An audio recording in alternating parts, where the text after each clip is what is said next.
Now for today's class, we probably do not need the full 2.5 hours.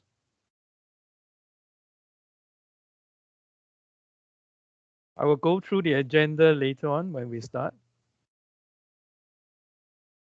Prof, is this the last lecture? Yes, this will be the last lecture. Lecture 14 is the last one. After that, there is no more. Now, if you have any questions after today's class,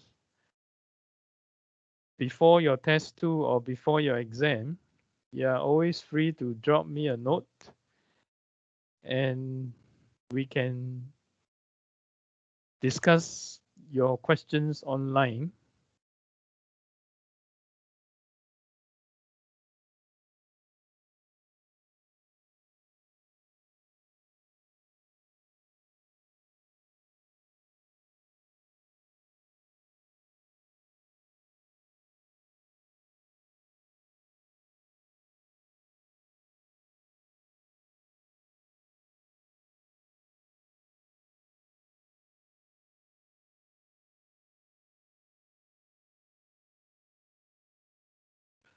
And I would like to take the opportunity to remind you that for next week's tutorial, it will happen only on Tuesday. So please check your timetable properly and make sure that you attend the correct session. All right. So 2 tutorial sessions will run in parallel between 3 and 4 and as well as between 4 and 5. And then as what you did in the past for test 1, test 2 will begin at 5:15 p.m. and it will last for 1 hour. And the format is exactly the same as test 1. 4 questions, structured type with subparts A or A and B, sometimes C, right? And then 4 questions to be answered in 1 hour. The list of formula will be given as an attachment to the question paper, so there's no need for you to bring your own.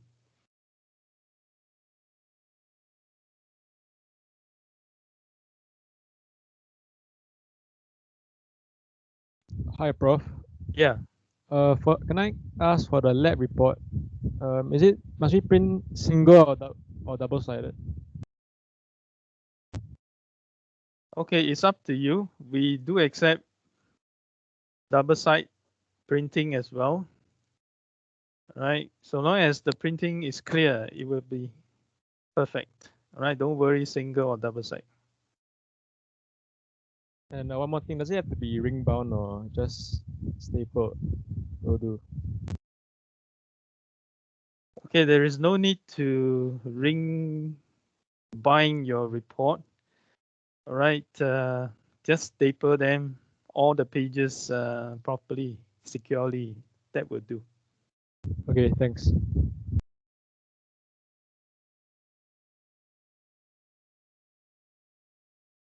All right, I think most people are already here. So let me begin.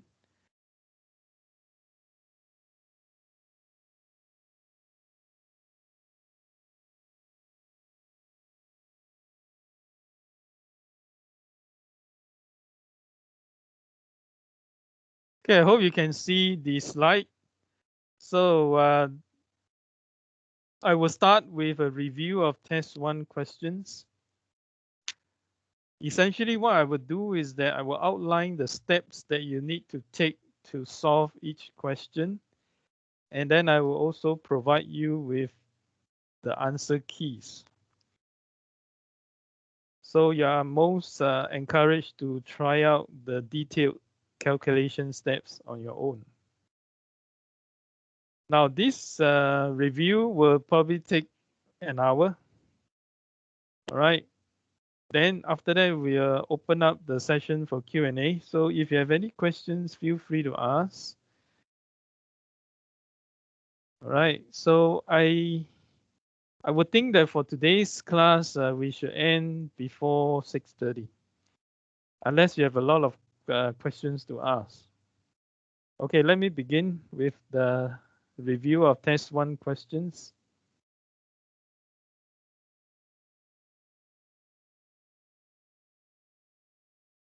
Okay, so this is the first question. Now you are given an energy band diagram in figure 1,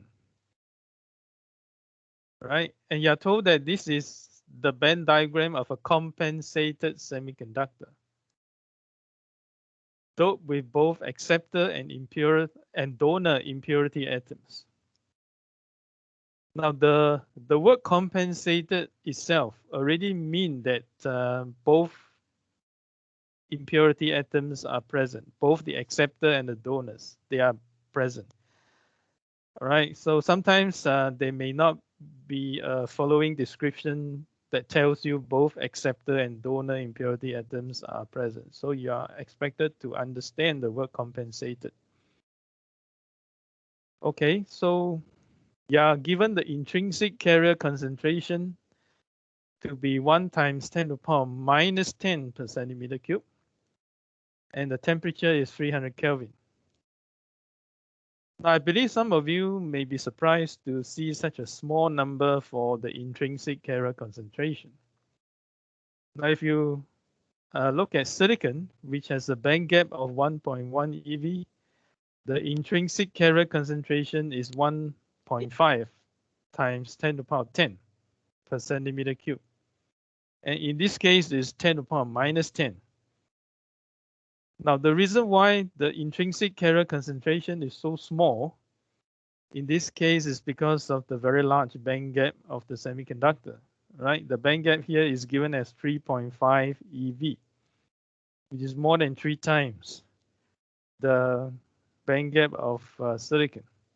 And do recall that the intrinsic carrier concentration decreases exponentially with increase in the band gap energy. All right, so that explains the large band gap here explains why the intrinsic carrier concentration is so low in this case. Now there are 3 parts. Part A, determine the acceptor impurity concentration if the donor impurity concentration used to dope the semiconductor is 9 × 10⁻16 per centimeter cube. So let's do part A first. Now, since the semiconductor is doped with both acceptor and donor impurity atoms, and from the given band diagram, we can easily see that the Fermi level is well above the center of the band gap. The difference between EC and EF is only 0.15 eV, and the middle of the band gap is 1.75 eV below EC. Okay, so EF is way above the center of the band gap, which make the semiconductor N-type. In other words, the net doping in the semiconductor is N-type. And the acceptor impurity atoms have been fully compensated by the greater number of donor impurity atoms. All right, so with this understanding, then we can proceed on to do the required calculation. So as I've mentioned just now, the semiconductor has a net. The keyword here is net N-type doping. Okay. Now, from the given value of EC minus EF, which is 0.15 eV, we can notice that it is bigger than 3 kT. All right, 1 kT is about 0.026 eV at 300 K. So 3 kT is 0.078 eV. Okay, so since this condition is fulfilled, then we can proceed on to use the Maxwell-Boltzmann equation, which is this form, to calculate the majority carrier concentration, which is the electron concentration in the semiconductor. All right. Now you cannot use the other one, right? There is an alternative expression n naught equals to nc exponential EC minus EF over KT negative. Right, you can't use that so straightforwardly because NC is not given. In other words, the effective density of state at EC is not given in this question. On the other hand, Ni is given. Okay, Ni is given, so therefore it is more convenient to use this equation. Okay, now Ni is given. To calculate N naught, you need to know EF minus EI. And EF minus EI can be obtained from the given Venn diagram. Right, because EF is 0.15 EV below EC, and you know where EI is. EI is the center of the band gap, which means that EI is 1.75 EV below EC. Okay, so from there you can determine EF minus EI, which allow you to calculate N naught. Okay, now after that, to obtain the accepted doping concentration, you need to make use of the charge neutrality equation. I hope you remember this. In other words, in the doped semiconductor, the semiconductor as a whole is still neutral. What it means is that the sum of negative charges must balance the sum of positive charges. So what are the negative charges present in the semiconductor? You have the electrons, and then you have the ionized acceptor impurity atoms, which carry negative charge. So the sum of the negative charges is balanced by the positive charges. Now, there are two types of positive charges. One is the ionized donor impurity atoms, and the other one would be the holes.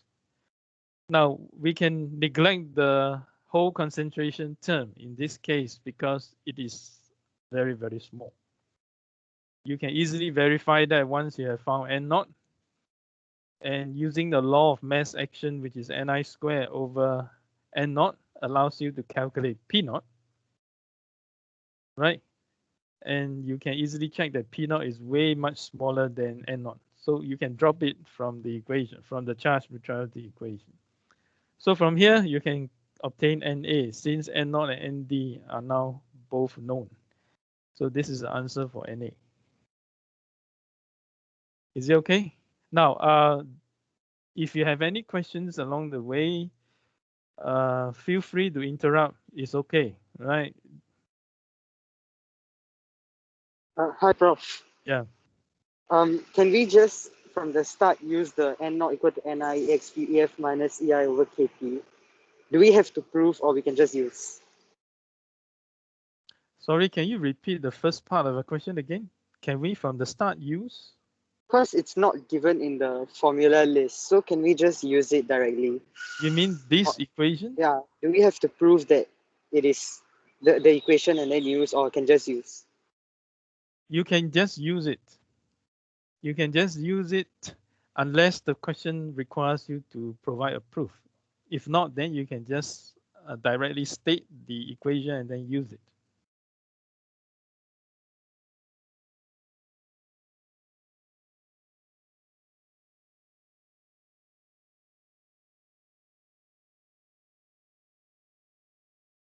I understand that in the formula list, you are given the other expression, N naught equals to NC exponential minus EC minus EF over KT. All right, this is not given, but you're expected to know the existence of this expression. So you can code it when needed, unless the question requires you to provide a proof, or it requires you to derive it before using it. Okay.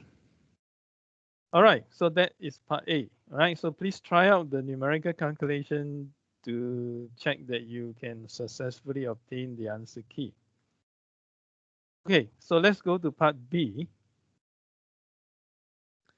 Now we are told that in part B, the semiconductor is to be doped with additional donor atoms to increase its conductivity.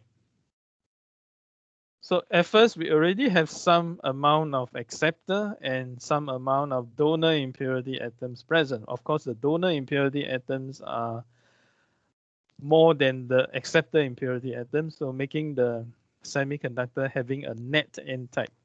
So this is the initial condition.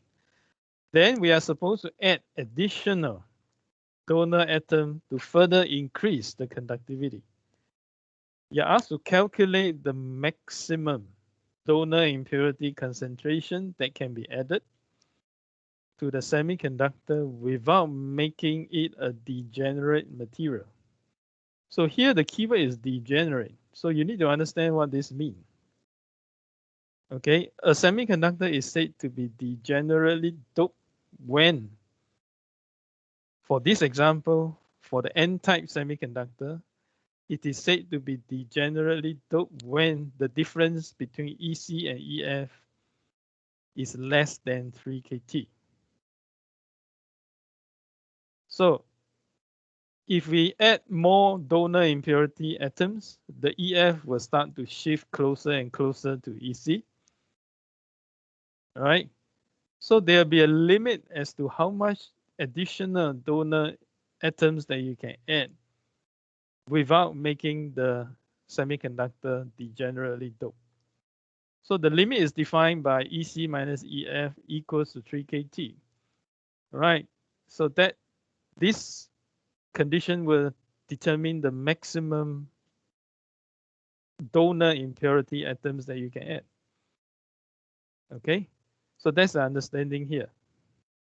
So to do this, you need to recognize that for a semiconductor to remain non-degenerately doped, for this example, N-type, the difference between EC and EF must be bigger or at most equal to 3 kT, right? Below this, then the semiconductor will become degenerately doped. So therefore, this understanding will lead you to able to calculate the maximum allowable donor doping concentration. It is limited by this condition where EC minus EF is at 3 kT, exactly at 3 kT. 3 kT is 0.078 eV. So based on this understanding, you can get EF minus EI. All right, EI is at the center of the band gap as before. So this is EF minus EI.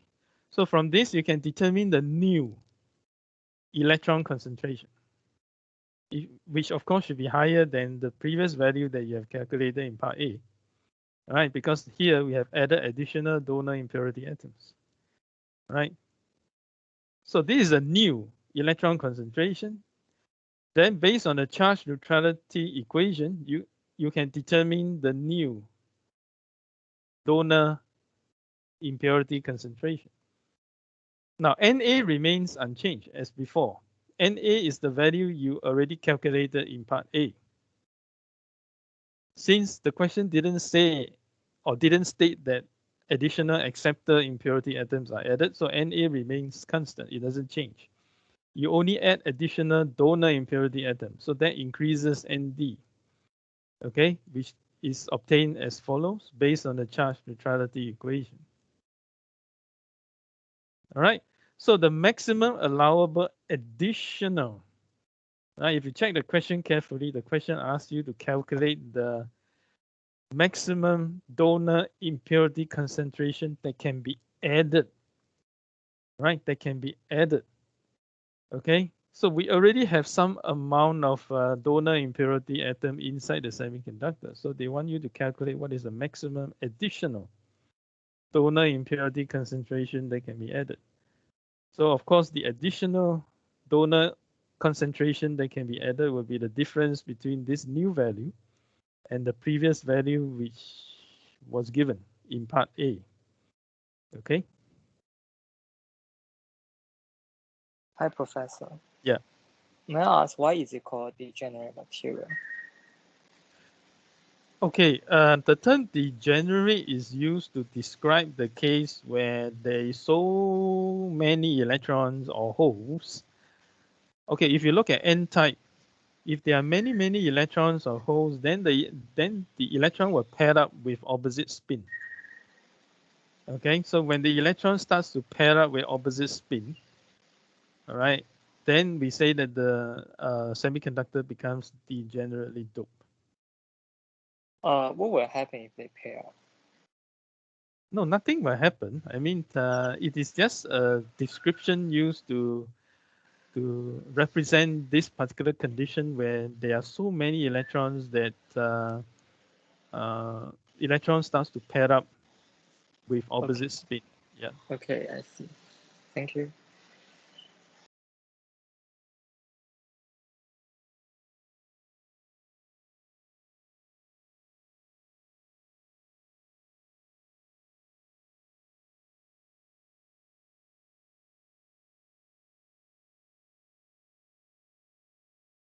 Okay. All right. So let's go to 1C then. So you're asked to explain in 1C what will happen if the semiconductor is illuminated with a green laser, basically green light, with a wavelength of 532 nanometer. So you're given a wavelength, right? So since you know the wavelength of the semiconductor, you will be able to calculate the photon energy of the green light or the green laser. Now, in order to decide what will happen, you need to compare the photon energy of the green light to the bandgap. Right, so this is a test on the concept of absorption, right, which was already introduced in part 1. Right, you have been told that when light or photon energy equal or bigger than the bandgap energy, then the photons can be absorbed by the semiconductor, and the absorption happens through the excitation of valence electron to the conduction band. Okay, so let's calculate the photon energy of the green laser. You can use this. EPH denotes the photon energy. Is equal to HF, where H is the Planck's constant and F is the frequency of the light. F is C over lambda, where C is the speed of light and lambda is the wavelength. Now, if you substitute the values of H and C and then manipulate the units such that in the numerator, the unit is EV nanometer and denominator is nanometer, the value at the numerator will be 1240 or 1241, okay? And the parameter at the denominator will be lambda or or EPH, right? You can interchange lambda and EPH, right? So this is quite a convenient expression to keep in mind. Well, otherwise you can also start from here, HF, okay? So taking 1240 divided by 532, is it 532? Yes, 532 nanometer will give you a value of around 2.3 eV. Okay, so the photon energy of the green light is 2.3 eV, which obviously is smaller than the bandgap of the semiconductor. So the light, the green light will not be absorbed. All right, so it will just pass through the semiconductor. Okay. Wait, Prof. Yeah. Wait, must he because this semiconductor is dope, right? So must he consider also the acceptor and donor levels? Okay, yes, that's a good question. But generally, you do not have to do that. The reason is because, for example, if you have a donor level, the donor level will be very close to EC. Right, the difference is typically about 100 milli electron volt or less. Okay, so they are not very important in this case, basically. Okay, so similarly for acceptor level, if they are present, then it will be very close to EV. Right, typically about 100 milli electron volt or less. The difference between EV and EA, the acceptor level. Okay, so even if the donor or acceptor levels are present, they are almost at the respective conduction or valence band ages. Wait, so that means that it still won't get absorbed, is it? Okay, the light will not be absorbed if the photon energy, in this case, is 2.3 eV. right? It's obviously much smaller than the band gap. And even if you account for the presence of ED and EA, 2.3 eV should still be much smaller. Oh, okay. Yeah. Wait, but EA is below for me the intrinsic, the EI, right? Then won't it be able to absorb? Okay, so EA is here. Now, EA is typically only slightly above EV. Okay, now don't forget when the acceptor ions are ionized, when the acceptor atoms are ionized, there is already an electron at the acceptor level. So the acceptor level is filled already with an electron. So the only remaining concern here is whether the electron at the acceptor level can absorb the photon and go to the conduction band. But in this case, it's still not possible because since the acceptor level is still very close to EV. Okay, understand. Thank you.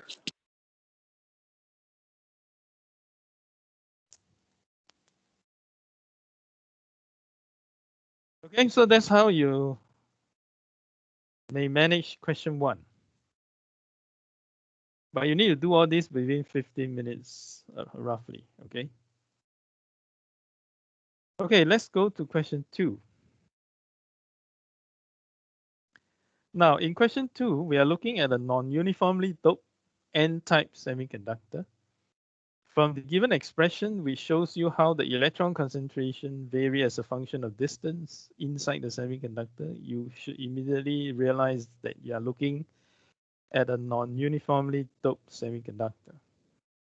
Okay, it is N-type in this case since the electron concentration is relatively high. Okay. Now, X is given in centimeters, so you need to be careful with the unit, right? And X is only valid between 0 and 15 micrometer. You can always convert micrometer to centimeter. Now, the reason for stating the range of X is because the semiconductor has a finite dimension, right? It has a certain length, basically. The total electron current density is 0 throughout the sample.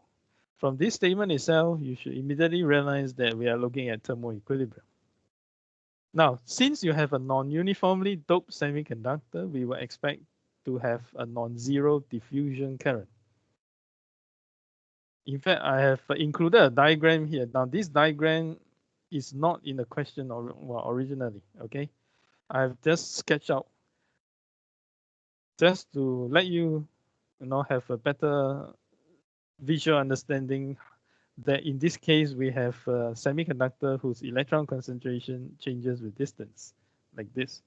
So due to the non-zero concentration gradient, we expect to have a diffusion current.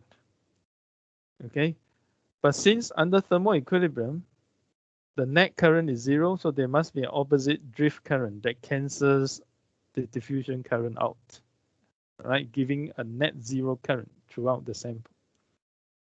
Okay. Now, the reason for the existence of the built-in electric field is because of the imbalance in the charge the moments diffusion happens. Right, remember when some electrons diffuse from the left to the right, the left side of the semiconductor will become slightly positively charged and the left will become slightly negatively charged. So that will immediately set up an electric field, right, which tend to retard the diffusion of the electron. Okay, right.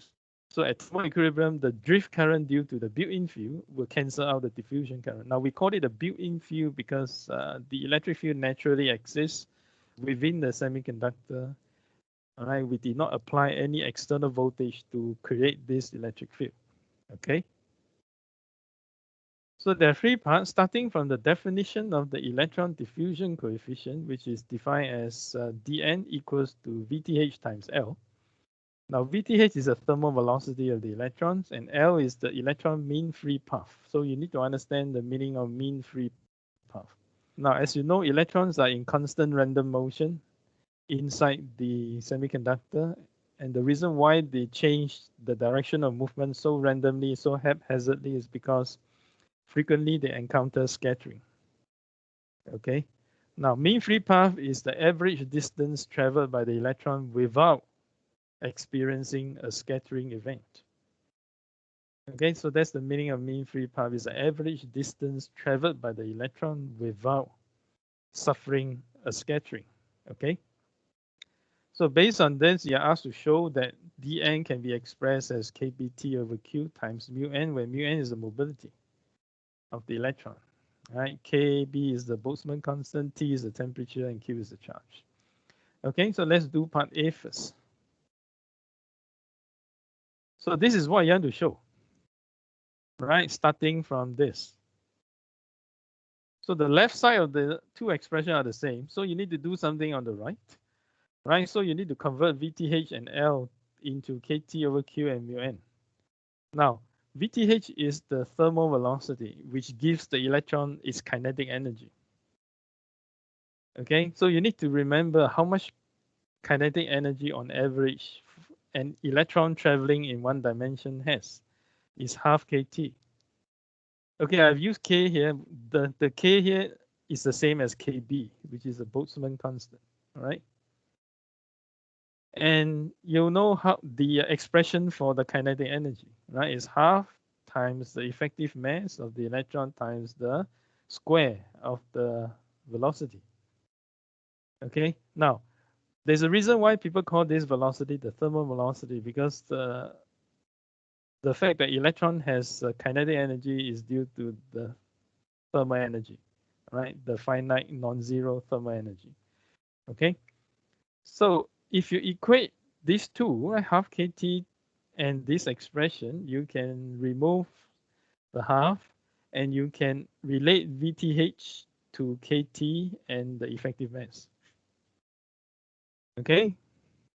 Now, at the same time, you need to recall that the mean free path can be expressed like this. The mean free path, as I said earlier, is the average distance the electron will move before it suffers a scattering again. Okay, so this average distance is this distance, right? So distance is velocity times time. Now, tau is called the mean time between scattering, which essentially is the time that the electron travels, right, between scattering event. Okay, so distance equals the velocity times time. And then you need to know that mu n is q tau over the effective mass of the electron. So from here, I think you can easily see how to get rid of tau. All right, you can get rid of tau, okay? And then you can also replace the expression that you obtained earlier for VTH into here. All right, so after some algebraic manipulation, you should be able to arrive at this required expression by getting rid of VTH and L, basically, replacing them with the rest of the term, K, T, Q, and mu n. Okay, so please try this yourself, and then I think it's not that difficult to get the final expression. Yeah.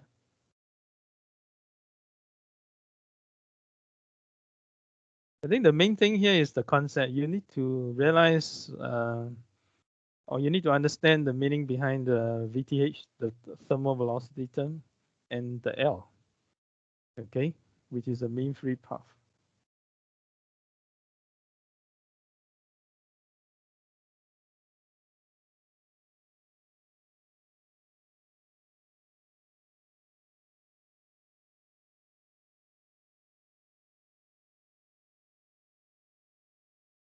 All right, so derivation type of question can be set during the test or the exam. Okay, all right, so just take note of this. Now in part B, you're asked to determine the electric field as a function of x that must exist in the sample. So this electric field is the built-in electric field. All right, it is there to counteract the diffusion of the electron. so that the total current in the semiconductor is 0 under thermal equilibrium. So based on this understanding, you can get the electric field, right? Because you know that there are two kinds of currents, right? One is the drift current. The driving force is the electric field. And the other current is the diffusion current, right? Where the driving force is the concentration gradient. At thermal equilibrium, the sum of these two currents must be 0. Now, some students may get confused by the plus sign here, right? So sometimes they're confused. How can two terms add together become 0? Obviously, one of them is negative. Okay, so why is one of them negative? If you go and look at this diagram, so this diagram here describes the variation of electron concentration as a function of distance. So the electron concentration is higher on the left and lower on the right. So electrons diffuse from left to right. Okay, so the electron diffusion current is from right to left. It's a negative current by definition with respect to the positive x-axis. So the diffusion current in this case is actually negative. Now, is the drift current positive? Let's check. As mentioned earlier, since some electrons would diffuse from left to right, so that will make the left side slightly positive with respect to the right. So the electric field is a positive electric field that points from left to right.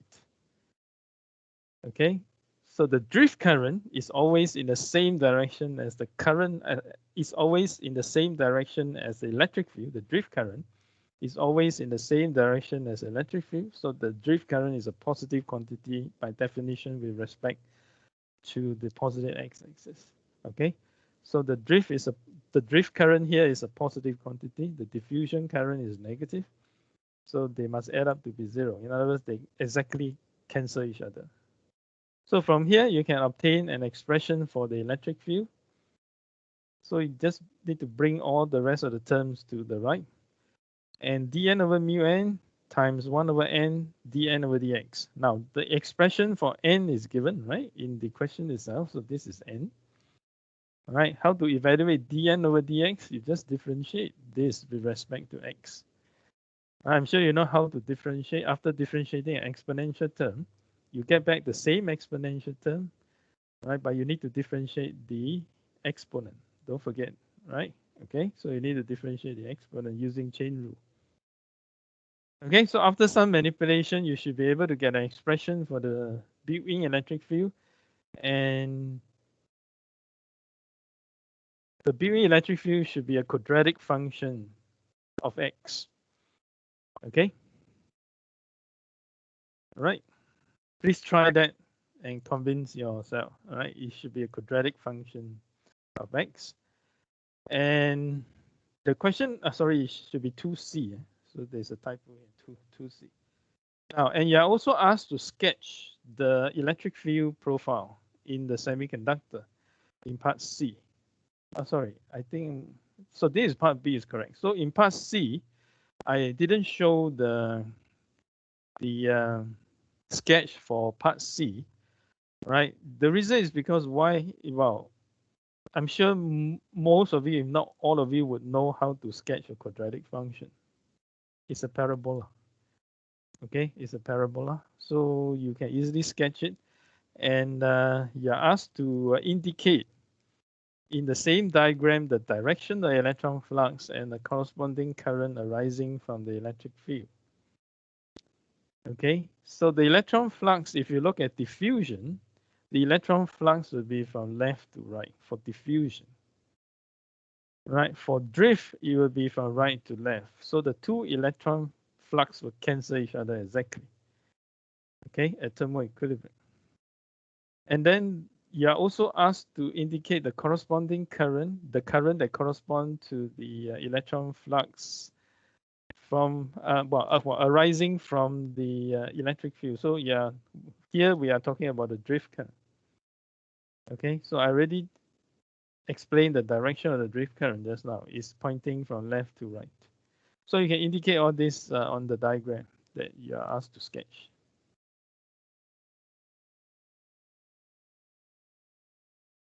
Hi, Professor. Sorry, Yeah. what's electron flux actually? Electron flux, okay, flux is a term used to describe the number of particles moving past a cross-sectional plane per unit time. So electron flux means the number of electrons moving past a certain cross-sectional plane in the semiconductor per unit time. Oh, okay, I see. Yeah. Thank you. So if you take electron flux times Q, Q is for electron actually is minus Q, right? So if you take the electron flux times minus Q, it will give you the current, which is the number of charge moving past a cross-sectional plane per unit time. Okay, all right.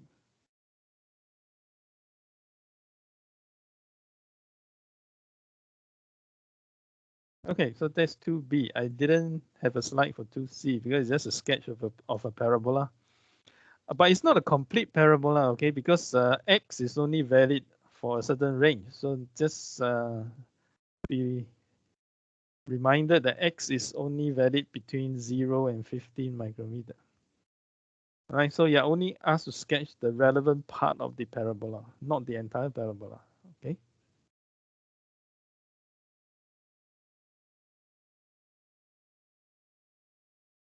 Okay, so there's question number 2.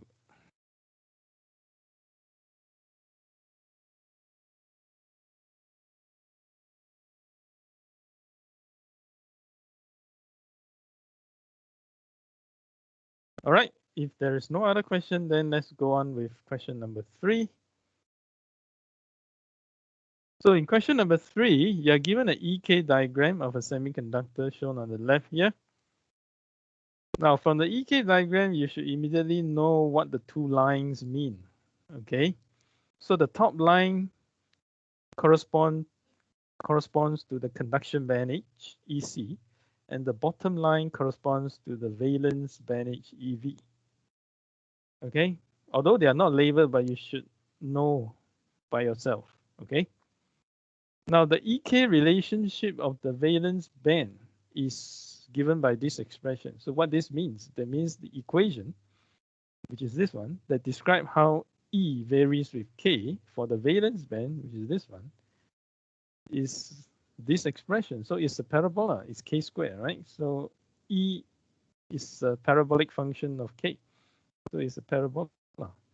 Okay, so you're given this expression that describes this curve. Okay. Now, to do this question correctly, you need to be very careful with the units of K. The units of K is angstrom inverse, and 1 angstrom is 10 to the power minus 10 meter. So you need to know this. Okay. You're also told that a semiconductor has a diamond crystal structure of lattice constant A, and you are given the surface density of atoms on the 110 plane, right, which is 1 times 10 to the power 15 per centimeter square.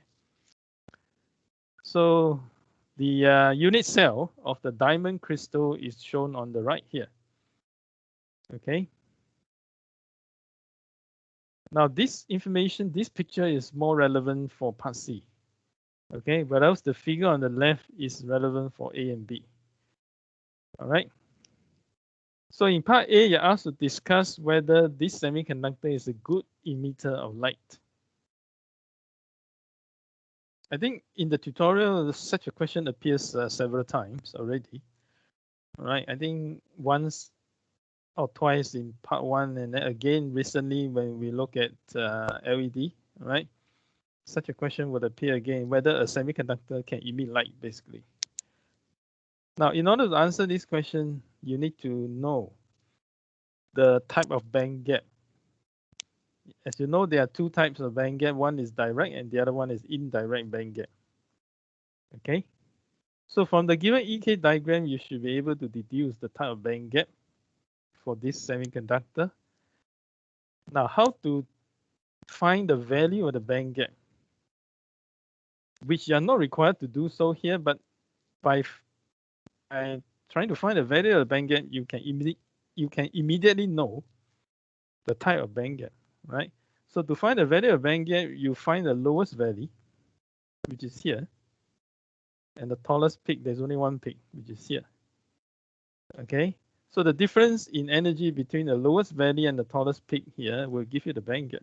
But at the same time, you already know that the minimum of the value of the lowest value, the lowest value here is not at the same K value as the peak, as the tallest peak here, right? They occur at different K values. So based on this analysis, you can immediately conclude that this is an indirect band gap semiconductor. All right, so in the indirect band gap semiconductor, when the electron and hole recombine, the electron has to change its momentum before the electron can recombine with the hole. Its momentum has to change. Its crystal momentum must change. Point number one. Point number two, the change in the crystal momentum is fulfilled by phonon, right? Phonons, which are essentially lattice vibrations. Point number two. Point number three is that because of the interaction between the phonons and the electrons lose their excess energy through heat. Okay, so essentially what happens is that the vibrating atom will collide with the electron, changing its crystal momentum, and through this interaction process, the electron loses its energy to the lattice in the form of thermal energy. Okay, all right. So during the recombination of electron and hole in this semiconductor, no light is emitted because the electron will lose its excess energy through heat. So that's how you answer part A. So the answer is no. All right, this semiconductor is not a good emitter of light. And why? Because it's an indirect band gap. And then you follow up with the rest of the points. Okay, so this is how you answer part A. First, check the type of band gap, right? Which I've already shown you how to do that. Okay, band gap is given by the energy difference between the lowest value and the tallest peak. Now, if the semiconductor has a direct band gap, then it is a good emitter of light. Otherwise, for indirect band gap semiconductor, it is not a good emitter of light. So you need to explain. So based on the few points that I've mentioned. Since the question requires you to discuss, essentially you need to explain or justify your stand, why the semiconductor is not a good emitter of light in this case. Okay.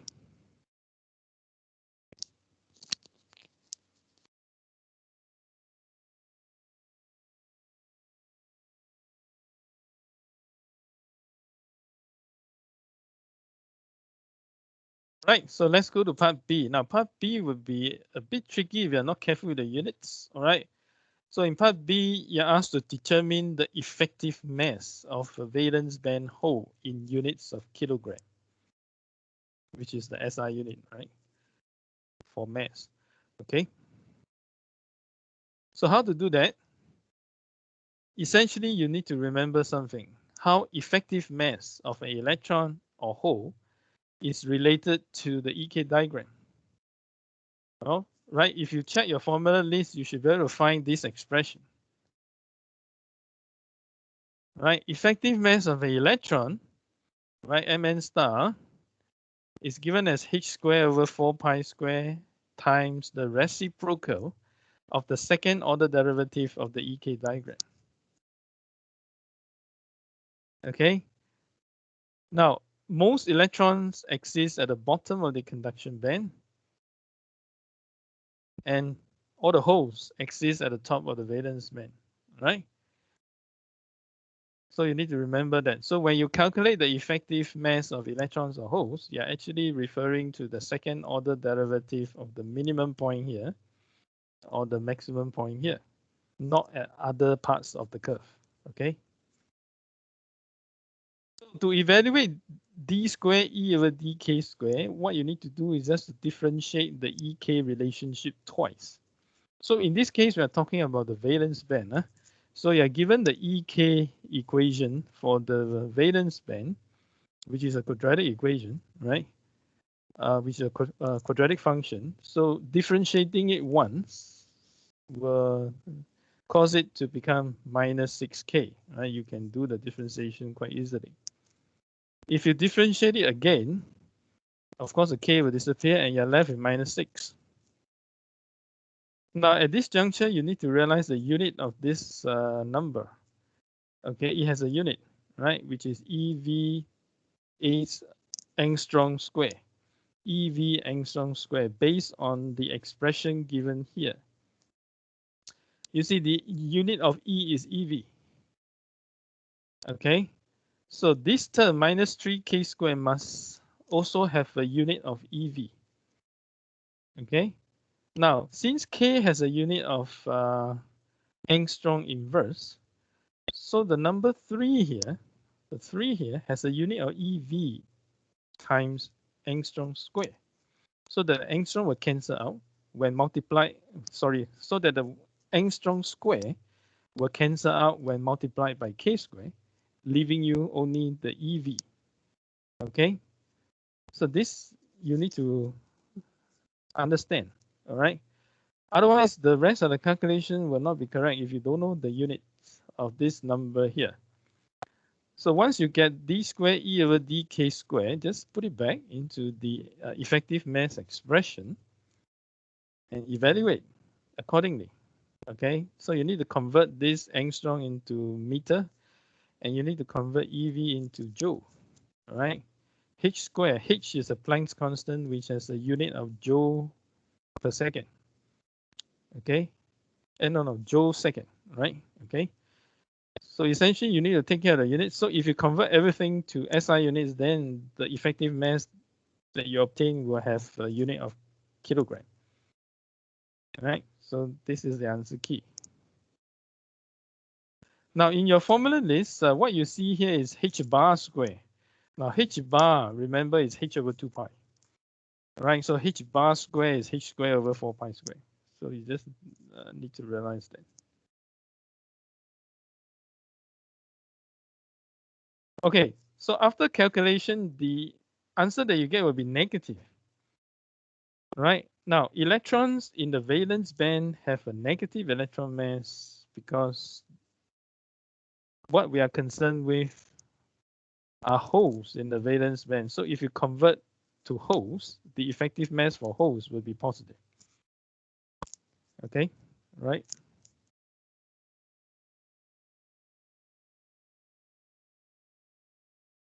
You can start with the effective mass of holes in the valence band by taking the mod of the second order derivative of the EK.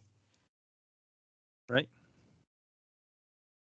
Then you won't have this problem of a negative sign, but this negative sign simply means that, right, when you refer to holes in the valence band, they will have a positive effective mass.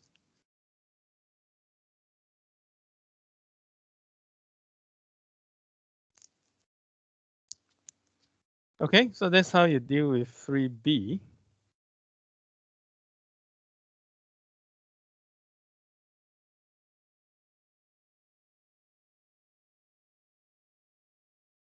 All right, so let's go and look at 3C. Now 3C should be more straightforward.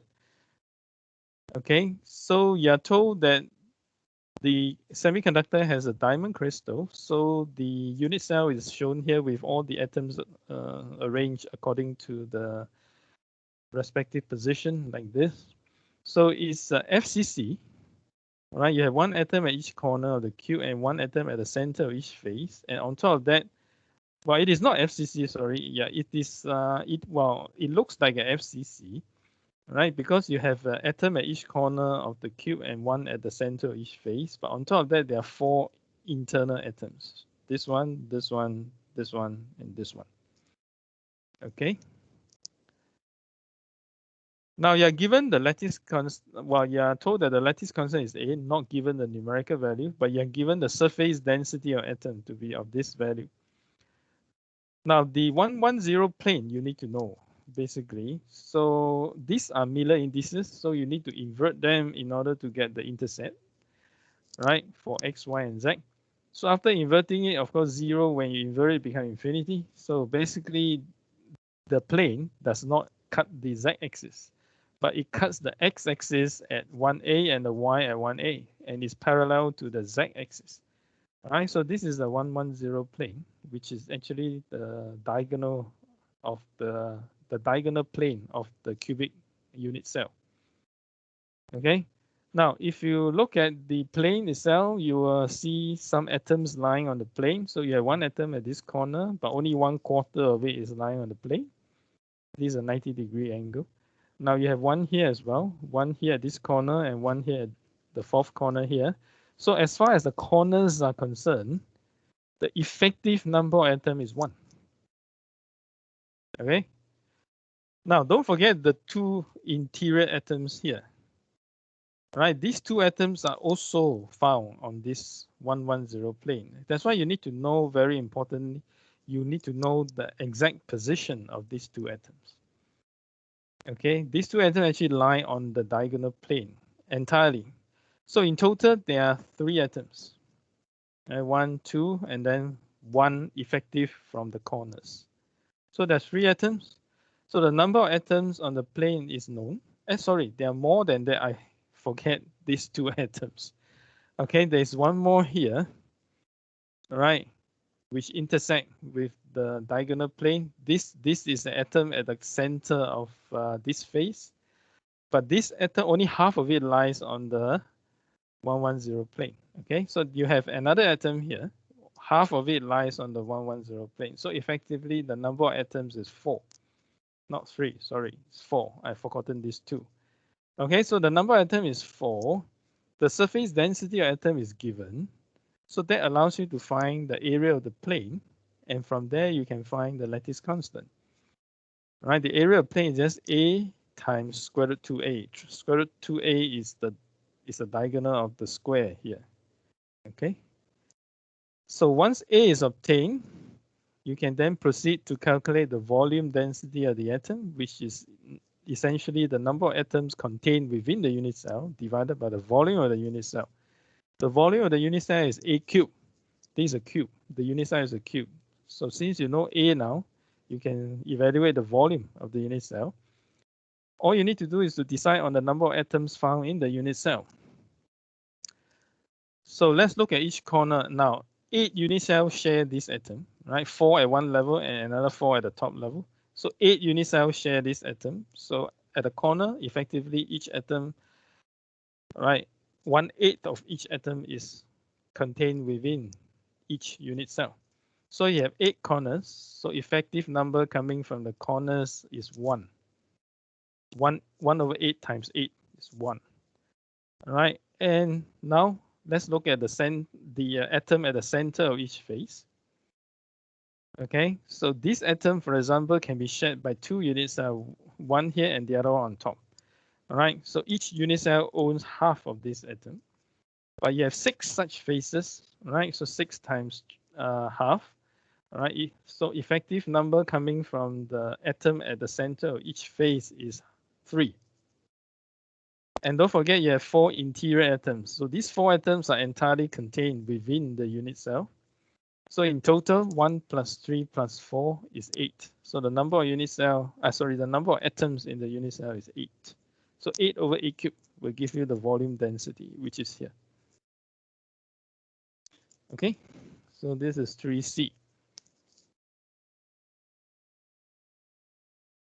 I think most of you shouldn't have this, shouldn't have a problem with this particular problem, with this particular question. Sorry, Prof, are there 3 atoms or 4 atoms on the plane? I'm a bit confused. 4. Okay, let me repeat. All right, if you look at the plane itself, the total number is 4. Okay, so if you consider the corner, for each corner, 1/4 of the atom is lying on the plane, right? This is a 90-degree angle. Okay, so 1/4 at each corner, so effective number from the 4 corners is 1. Now you need to look at these 2 atoms which intersect the 110 plane. Now this atom is actually in the center of this face, right? So this line is a diagonal of this phase. So this line actually cuts the atom into half. Right, so half of this atom is on the 110 plane. Similarly here, another half. Now the drawing is not very accurate, so this diagonal should pass through the center of this atom. Okay, so half here, 1. So 1 plus 1, so far 2. Now where are the other two? These two, this one. This atom and this atom, both of them are found entirely on the 110 plane. So you need to understand the position of the 4 interior atoms. Okay, how to visualize it? Let me see if I can show you a diagram. You give me a second.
Okay, yeah, I'm trying to show you a diagram which may help you better understand the position of the 4 interior atoms.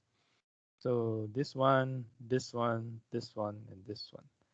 So to understand how these 4 atoms are positioned, one way is to divide this unit cell into 8 smaller cubes.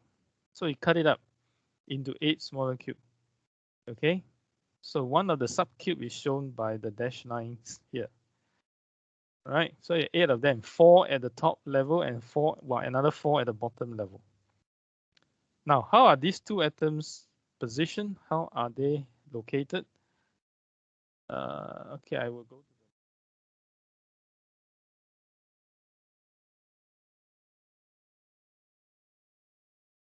okay, just give me a second. Okay. All right, as I mentioned earlier, divide the unit cell into 8 smaller subcubes. If you focus your attention on the 4 subcube at the upper level, right, if you look down vertically down on the unit cell, plan view, right, if you take a plan view and focus your attention on the 4 subcube at the top level, the 2 atoms are found like this. All right, one is at the center of this subcube, right at the center of this subcube. The other one is at the center of the subcube diagonally across. So as you can see, if you draw a 110 plane, the 110 plane is actually a plane cutting across diagonally the unit cell. Okay, right? So these 2 atoms are found entirely on the 110 plane.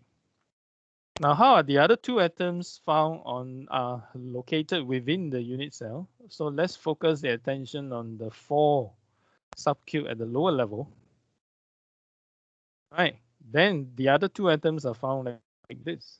Right. One is at the center of this subcube, the other one at the center of the subcube diagonally across. Okay. Right. Now, I just want to remind you that there is no specific, well, what I'm trying to say is that I'm not saying that for the atoms at the top level, they must be positioned like this. They can also be positioned like this. Okay, because the 4 subcube at the upper level of one unit cell actually can be the subcube of another unit cell, but they are at the lower level. not sure if you know what I mean, but if you look at this diagram, right, if you look at the 4 subcube at the upper level, this 4 subcube can be the subcube at the lower level of another unit cell that overlaps with this. Okay, right? But the point is that if two of the 4 atoms are arranged like this, then the remaining 2 must be arranged diagonally across like this. Okay, so with this, I hope you are clearer on how the 4 interior atoms are arranged. Okay, thanks, Prof.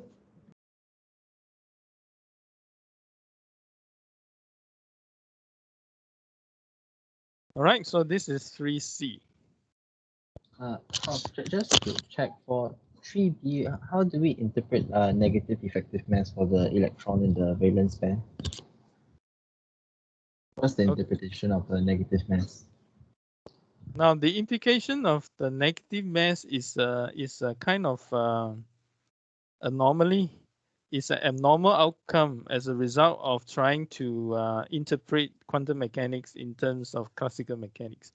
Remember, in the concept of effective mass, we are trying to describe the movement of electrons or holes in the crystal using F equals to ma, which is Newton's second law, right? F equals to ma. So from there, we say that we can account for the internal forces, right? And then we can represent the effect of the internal forces on the electrons or holes by defining an effective mass, right? So that when we use an effective mass, the F on the left side of the equation is externally applied force, all right? So due to this approach of trying to use classical mechanics, Newton's second law to describe quantum mechanics, right? So there will be an abnormal outcome for the electrons in the valence band. Okay, right?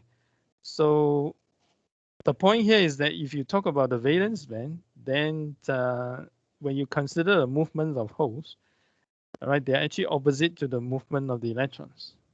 Okay, so long as you consider the movement of the holes, then the mass should be positive. Oh, I see. So basically, positive mass for the holes in valence band, positive mass for the electrons in the conduction band. Conduction, yes. Okay, thank you.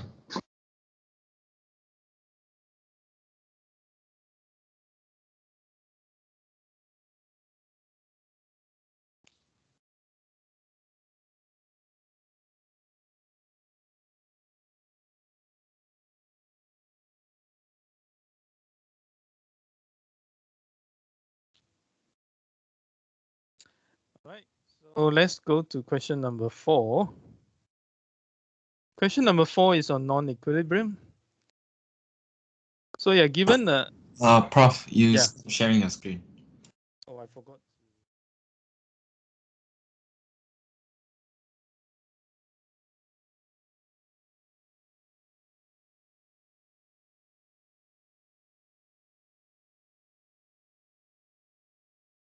Okay, so I hope you can see my screen now.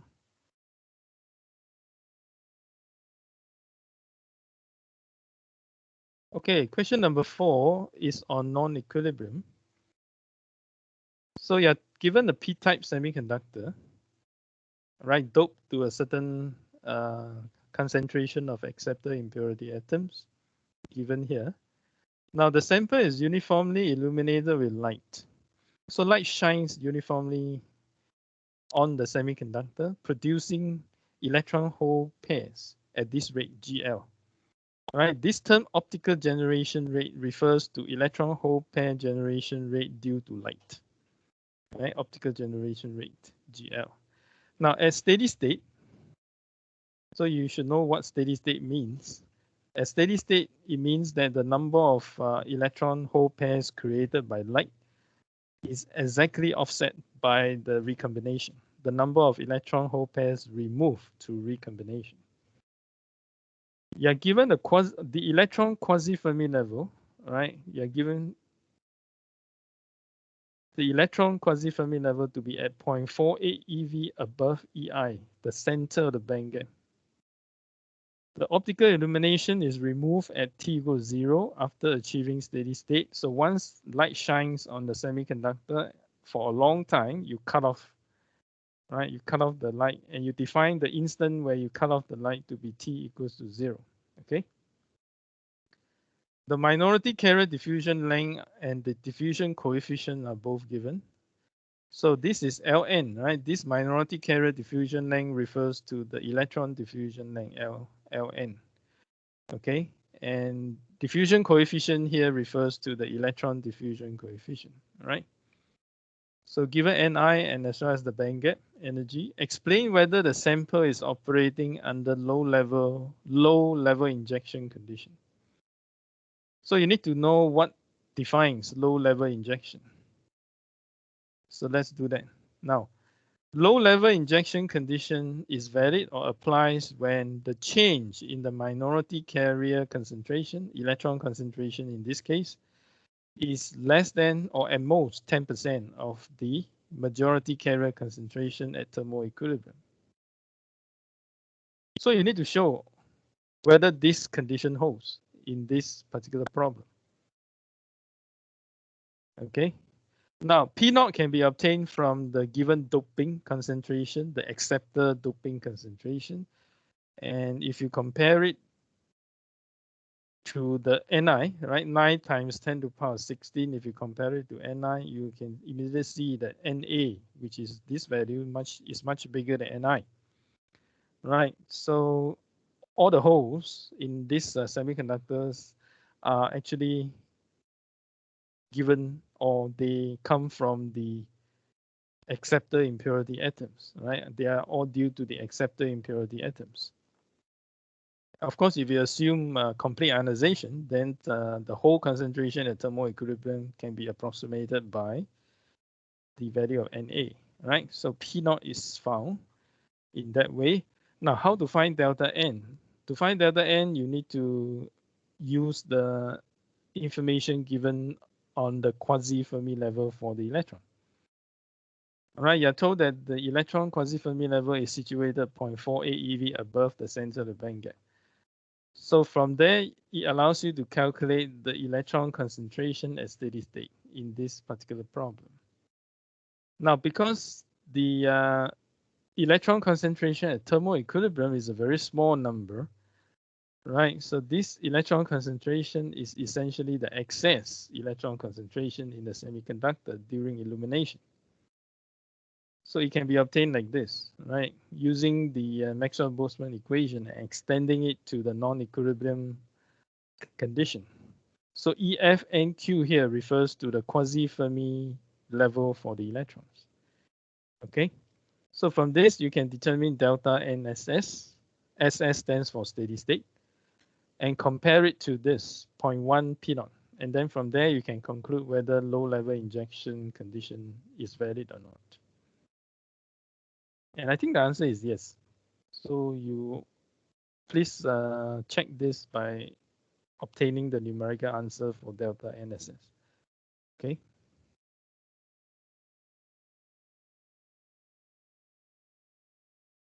Now, low-level injection condition is a very important assumption that we apply in the analysis of the non-equilibrium situation.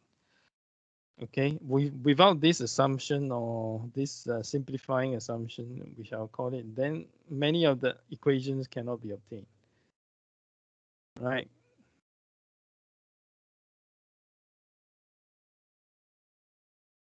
Okay, then part B,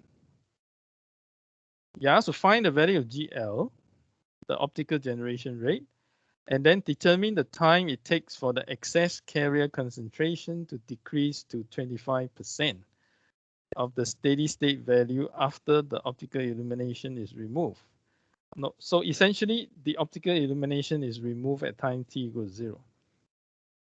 Right, so upon removing the optical illumination, what happens is that the generation rate, the optical generation rate goes to 0 because the light is cut off. Okay. But there are still excess electrons and excess holes inside the semiconductor, and they will recombine. Okay, gradually returning the semiconductor to thermal equilibrium when the excess electrons and the excess holes are completely removed through recombination. So you're asked to calculate the time that it takes for the excess electrons and excess holes to decrease to 25% of the steady state value when the light was still shining, right? There will be a steady state excess electron and excess hole concentration. Okay, so let's find GL. So how to find GL? So you need to know something about steady state. So under steady state condition, right? The excess electron concentration or excess hole concentration is given as GL tau n. Now, if you don't know where this equation came from, please let me know. I can explain a bit more. Right, so since delta NSS was already calculated in part A, remember here, using the information on the electron quasi-Fermi level, then you can obtain GL. Tau n can be obtained from the given information on Ln. All right. Yeah, told Ln has a certain value and Dn has a certain value. Then from here you can determine tau n, and using tau n here allows you to calculate GL. Okay. Now this equation is obtained based on low-level injection assumption. Now, after turning off the light, as mentioned earlier, the excess electrons and excess holes will recombine. And this equation describes how the excess electron concentration, how it will decrease with time. And this equation is also obtained assuming low-level injection assumption, okay? All right, so here you're asked to calculate the time, which is t here, needed for delta n to reach to a certain percentage of delta NSS, 25%. Okay, so just bring this delta NSS to the denominator on the left and equate the fraction to 0.25. And then you can solve for t. So this ratio here is 0.25 and tau n was determined earlier and you can solve for t. So that would be the time that it takes for 75% of the excess electrons and holes to recombine away, giving the remaining 25%. Okay, all right.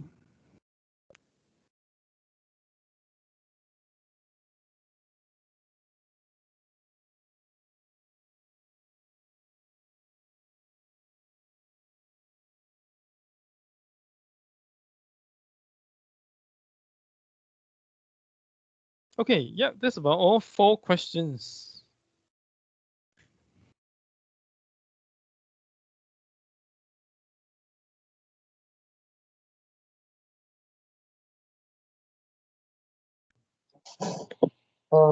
Excuse me?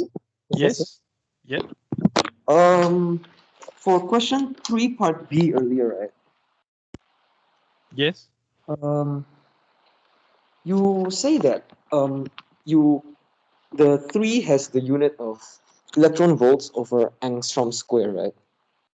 No, 3, the number 3 has a unit of electron volt angstrom square, not over angstrom square. Oh yeah, angstrom square. Yeah, sorry, angstrom square. Yeah. Yeah. But how are we supposed to know that the K when you substitute in is not already in SI units? As in, I know that the K you find like based on the graph and stuff is in the order of angstroms, but when you sub it in, can't you technically like have it converted into SI units already? No, okay. It all depends on how you interpret this equation. You see, you are given that E here has a unit of EV, right? E here has a unit of EV. Now, this EV here it represents the top of the valence band. So this parameter here also has a unit of EV, okay? So in order for this equation to make sense, this term here must have a unit of EV. But you're told that in this equation, K has a unit of angstrom inverse. Right? So, well, in other words, when you use this equation, you need to ensure that K has a unit of angstrom inverse and E has a unit of EV.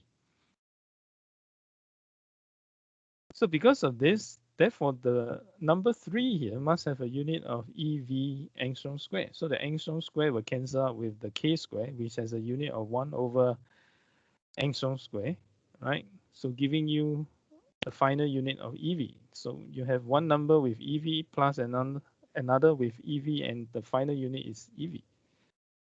So you need to know this when you work out this problem. Well, otherwise you may not get the units correct. Because like when I did the paper, right, Mm. I thought that the whole term of the 3k squared there is already like in terms of EV, which it is, but as in when you're supposed to substitute k in, you immediately substitute it as units of meters. No. So, Then that will go wrong. because of that, based on this equation, K is supposed to have the unit of angstrom inverse. Okay, so if you put K as meter here, then you need to convert this 3 also into SI unit. If you want to do that, it's okay, but you need to also convert 3 into SI unit. So it will not be 3 anymore, it will be 3 times something.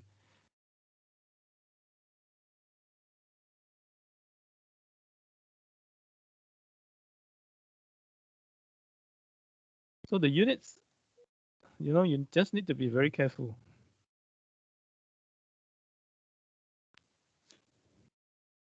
it's just because I thought that because it's differentiation, right? You don't need to care about the units until the very end.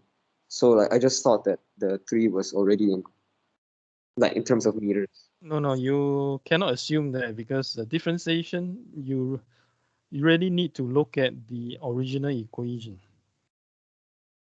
Okay, you really need to know look at the original equation, how the various terms are defined, what are their respective units. Okay, you cannot only say you worry about the units after you differentiate everything and then you just assume that that is the SI unit. No, you cannot do that, right?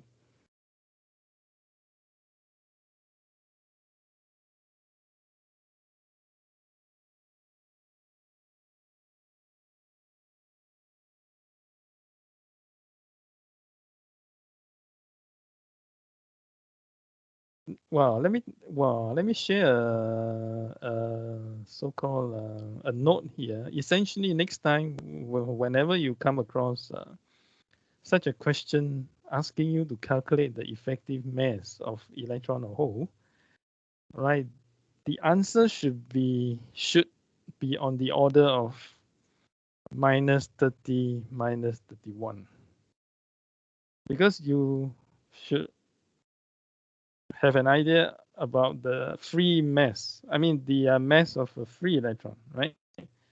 Okay, the mass of a free electron is 9.3 or 9.6. I can't remember exactly, but it's 9 point something times 10 to the power minus 31 kilogram. Okay, so the effective mass will be slightly different, but the order of magnitude should be around this number. So if you get something that is way off, then you know somewhere along the way you have made a mistake in the units.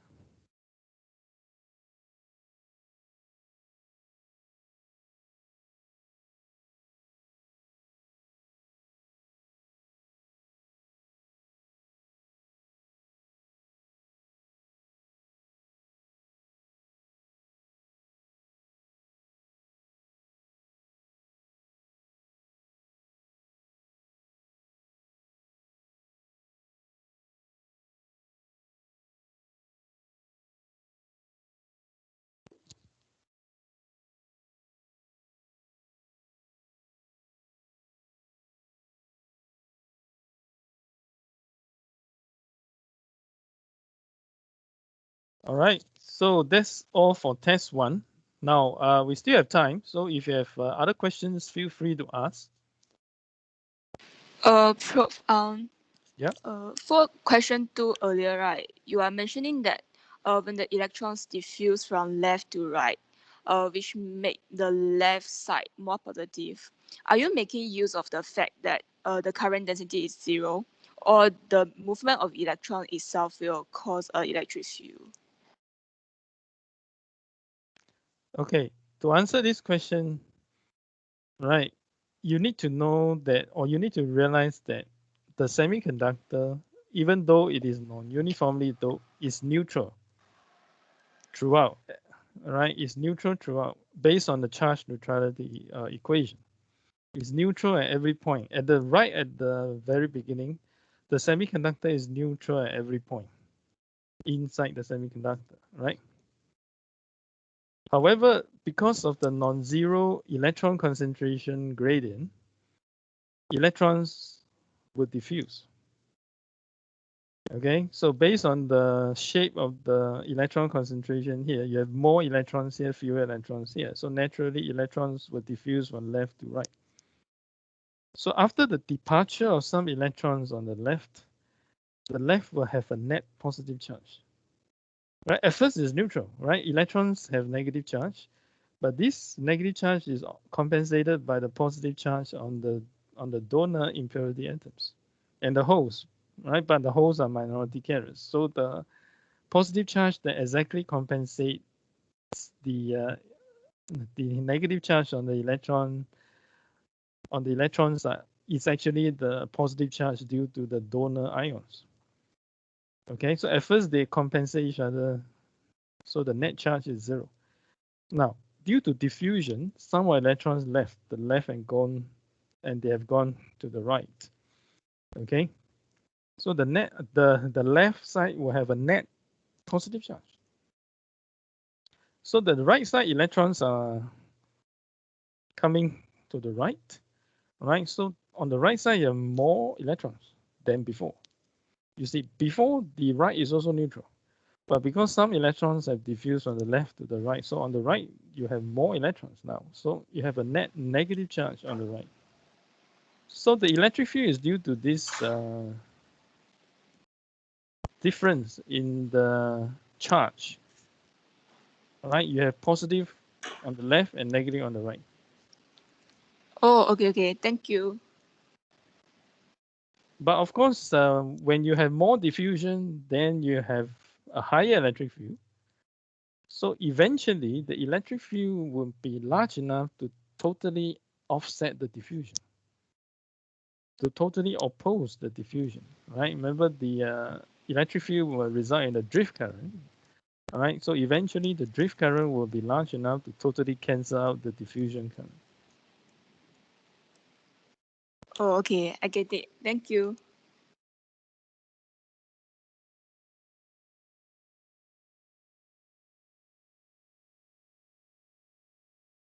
Can Yes. I ask a question? For the EK diagram, may I ask what is the significance of the 111 and 100 at the corner? Is it related to the structure? Okay. Yes. The 100 or the 111 here represents the crystallographic direction. In other words, this curve, this EK curve here is taken along the 100 direction. Whereas this part of the EK curve is taken along the 111 direction. So essentially, to establish the EK diagram, they calculate the curve along many different directions. You see, in the whole motivation of looking or of trying to map out the EK diagram is to look for the lowest valley and the maximum peak. So you have to explore different directions. Okay. Then you'll be able to find the lowest valley and the tallest peak. I see. Thank you.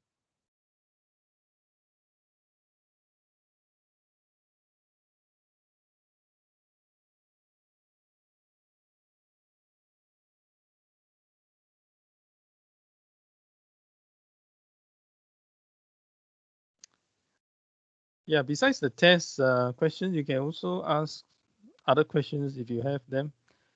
Like, for example, questions from the extra practice questions themselves.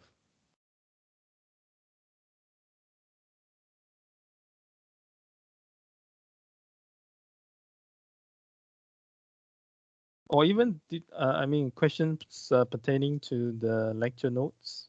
Professor, I have a question Yeah. from the extra practice part 2. Part 2. Yeah. How do you explain 2C? Explain why equilibrium contact potential cannot be measured with a voltmeter. Oh, okay, I see. All right, so let me try to bring up that question.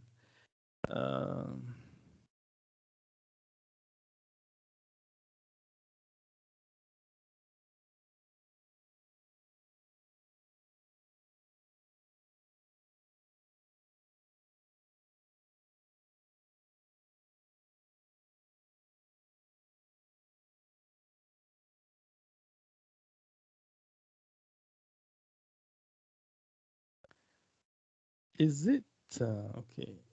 Is it in the first part or the second part? What the extra practice question or the question itself? The extra practice question. There Oh, are it's part 2. Part two 2. sets, right? Yeah, part 2. Okay. Prof, I think it's in part 2, the initial set, the one with the linear dopant concentration question as question 1. Yeah, that one, the PN junction, the diagram of the PN junction. That's the first question. Okay. So it's in set 1. Okay. Yeah. That means the first set of the practice question for part 2. Yeah.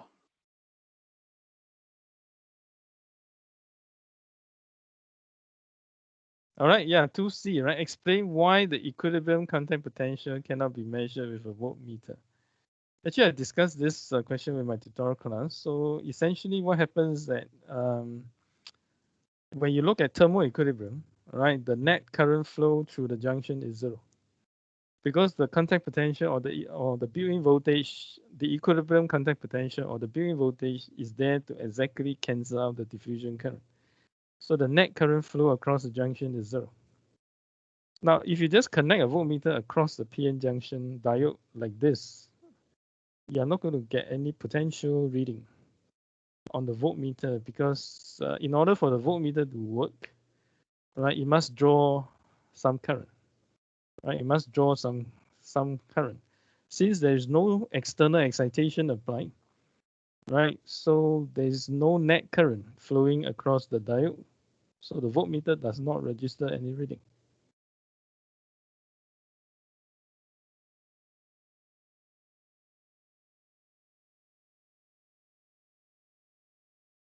So you can try to explain it like this.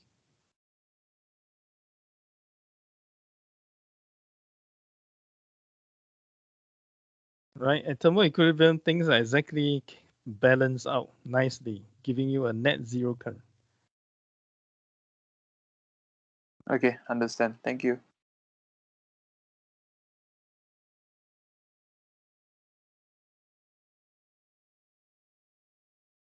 Hi, Prof. Yes. Can I ask the same set of question number 6? Question number 6, part A. Because I get answer quite different from the answer key here. Oh, okay. What is your answer? 1.15 times 10 to the power 16. Okay, so let me briefly describe how to calculate it. What is the part A, right? 6A, right? Yes. What is the majority carrier concentration in the semiconductor? Okay, so from the Venn diagram itself, you can, or you should realize that the semiconductor is p-type, right? Because the Fermi level is below the center of the band gap based on the given value. So the band gap is 1.34 EV, and the Fermi level in the semiconductor is actually 1.2 EV below EC. So that obviously mean that the Fermi level is actually below the center of the bandgap. Okay. So how to calculate the value of the whole concentration? So from the given values, the bandgap and the difference between EC and EFS, you can calculate EFS minus EV, right? Which is 1.34 minus away 1.2. So that will give you this energy difference between EFS and EV. And then you can use the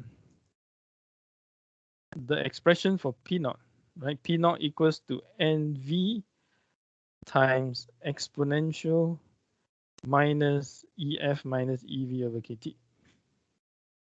to obtain a value for P naught, which is the majority carrier concentration. Right. Okay, let me double check. All right. Sometimes, we do make mistakes ourselves in the calculation. So let me just double check the calculation again.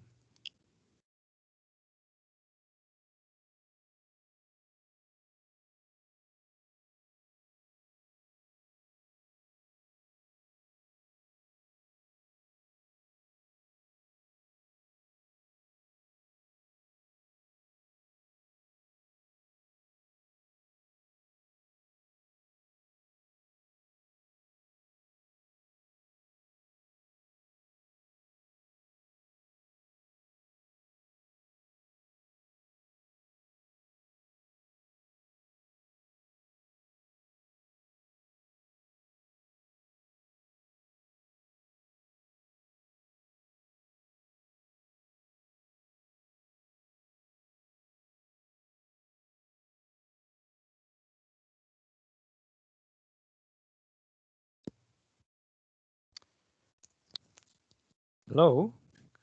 Yeah, I can manage to get 4.89 times 10 to the power 16. So I think the answer key is correct. 4.88 times 10 to the power 16 should be correct. So you need to double check your calculation. Okay. Okay, thanks.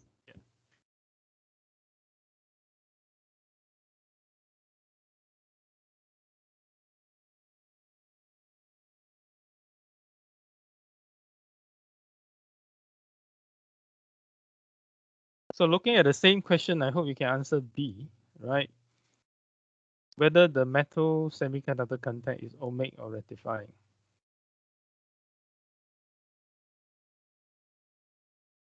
If you decide it's Schottky, why is it?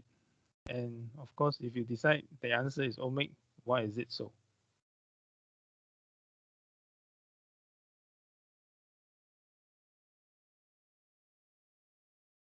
Prof. Yeah. For questions like part B, can we just like if you ask us to explain why whether it's ohmic or rectifying, then can we just say like it's like N type and P type, then compare the work functions, or do we have to like say like in forward bias, then what will happen, and in reverse bias what will happen? Okay, yeah, that is a good question. So how do you answer such a question concisely and to the point? Yeah. Okay. Firstly, to decide whether the metal semiconductor contact is ohmic or rectifying, you need to check the condition of the interface between the metal and the semiconductor. Remember, in a Schottky contact, there always exists a depletion region between the semiconductor and the metal. Okay, or in other words, part of the semiconductor will become depleted when you have a Schottky contact form. On the other hand, if you have an ohmic contact form, then the interface between the metal and the semiconductor will have an accumulation of majority carriers. Or in other words, there is no depletion region formed in the case of ohmic contact. So looking at the given band diagram, if you look at how the energy band bends, right, especially near the surface or near the interface here between the metal and the semiconductor, you can obviously see right? A piling up of holes. Now, holes are the majority carriers in the semiconductor, which is p-type. So you can see a piling up of holes at the interface here. So that means there is no depletion region. A depletion region should be one which is depleted of majority carriers, right? So instead of depletion, we have an accumulation of majority carriers at the interface here. So with that, the answer is actually ohmic. So to summarize, how do you answer such a question? So state the answer. The answer is ohmic, right? And why? Because from the given Venn diagram, one can see an accumulation of majority carriers, okay, at the interface between the metal and the semiconductor. And you can further elaborate on why you say there's an accumulation of majority carriers, because at the interface, you can see that the Fermi level has actually gone below the EV, the conduction vanish, making or giving a very high concentration of holes here at the interface as compared to the rest of the semiconductor region. Right, so based on this, we conclude that it is an ohmic contact.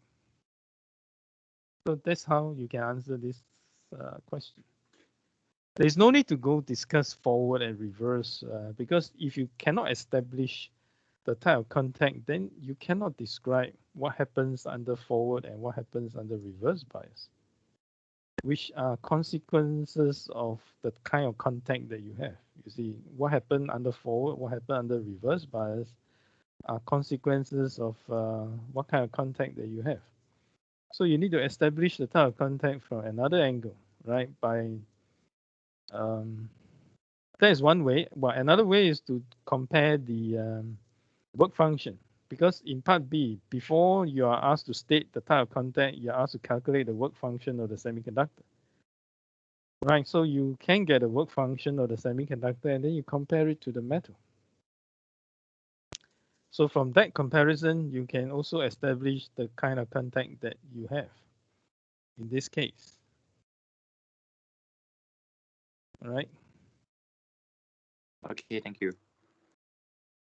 Hi, Prof. For this question, how do we explain the forward and reverse bias? Is it like if we apply the positive to the semiconductor and negative to the metal, is it electrons from the metal flow into the semiconductor? Then how do you explain the other way around? Okay, yeah.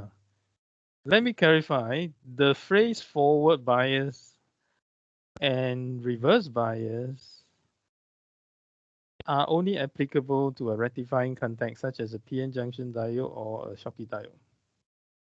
Now, in an ohmic contact, we usually do not use these two phrases, forward or reverse bias.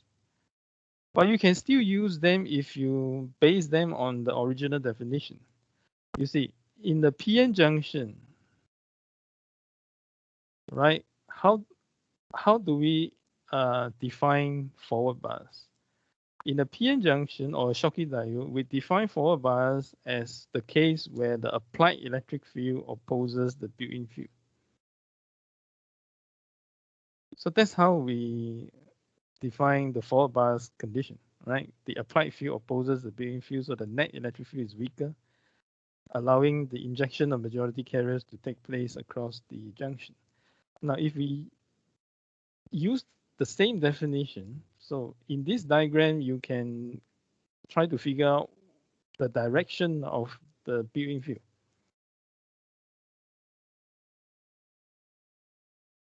So in which direction is the built-in field?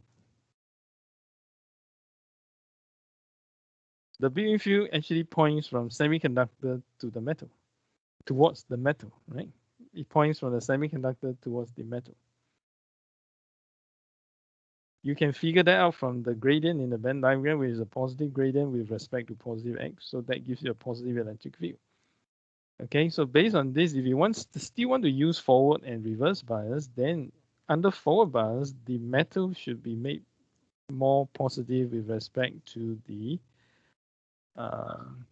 p-type semiconductor. So the applied field opposes the built-in field. But I do not recommend doing that. right? Well, because for ohmic contact, the forward or reverse bias is not really important because the ohmic contact is it allows current to flow in both directions. Okay. Hi, but how do we then describe the electrons moving from the metal semiconductor and vice versa under the different applied voltages? Okay, let's try to answer part C then. Okay, so a voltage is applied across the metal semiconductor contact such that the positive polarity is on the metal. Okay, so we apply a positive voltage to the metal. You are asked to sketch the resulting energy band diagram of the contact. Okay, so in the ohmic contact, you need to realize that the metal is very conductive, so there is negligible voltage drop across the metal. Now, the contact region, the interface between the metal and the semiconductor is also conductive. Unlike in the case of Schottky diode, you have a depletion region, but there is no depletion region here. In fact, the contact interface here is actually very conductive. So the applied voltage must drop across the semiconductor, which is the least conductive of the three, right? The metal, the interface here, and the semiconductor. So in this case, the semiconductor is the least conductive. So this semiconductor region must absorb the applied voltage. So we are applying a positive voltage to the metal with respect to the semiconductor as stated. Okay, so in other words, the semiconductor side is made negative with respect to the metal. So in drawing the band diagram, you should raise up, right? You should raise up the EC and the EV. Raise them up with respect to the metal. Okay, so if they are raised up, then you will allow the valence band electron to flow easily to the metal. All right, or electrons to flow in the or holes to flow in the opposite direction. Okay, let me try to find a diagram, see whether I can find one that shows an ohmic contact made on a p-type semiconductor applied with a voltage in this manner. Give me a second.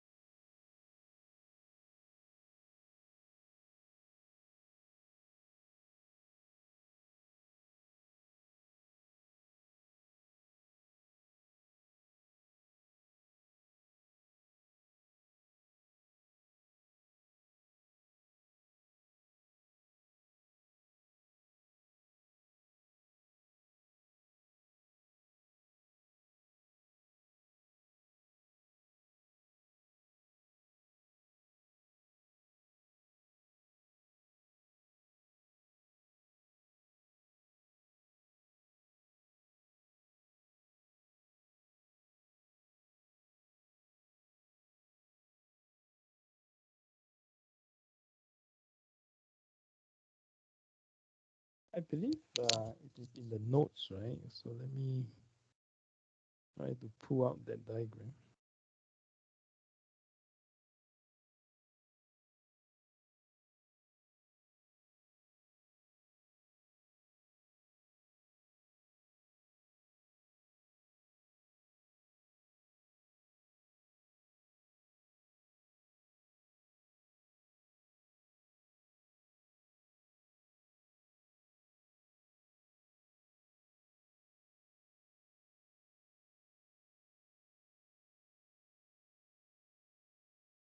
All right, it is here.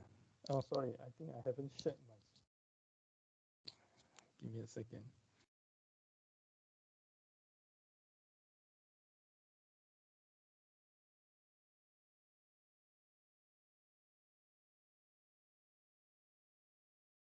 Okay, I think you should be able to see my screen by now.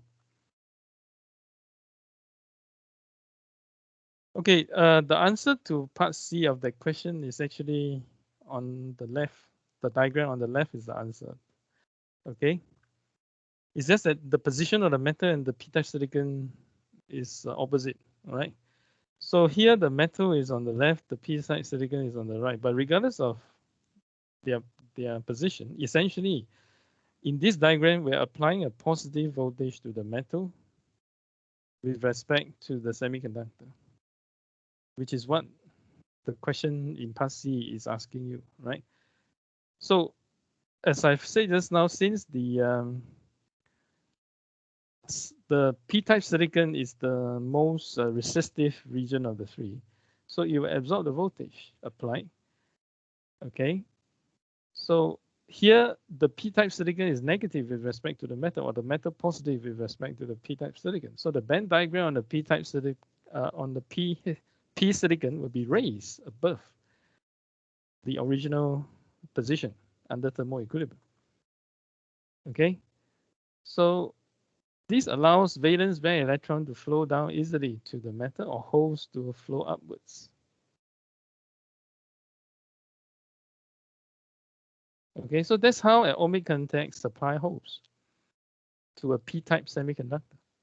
But I thought there's not much electrons in the p-type silicon, or is it just sorry, is the majority of the electrons being the conduction band?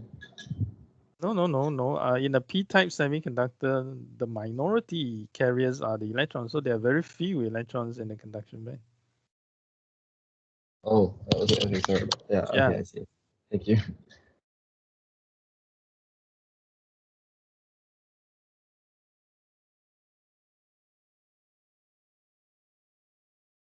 Okay.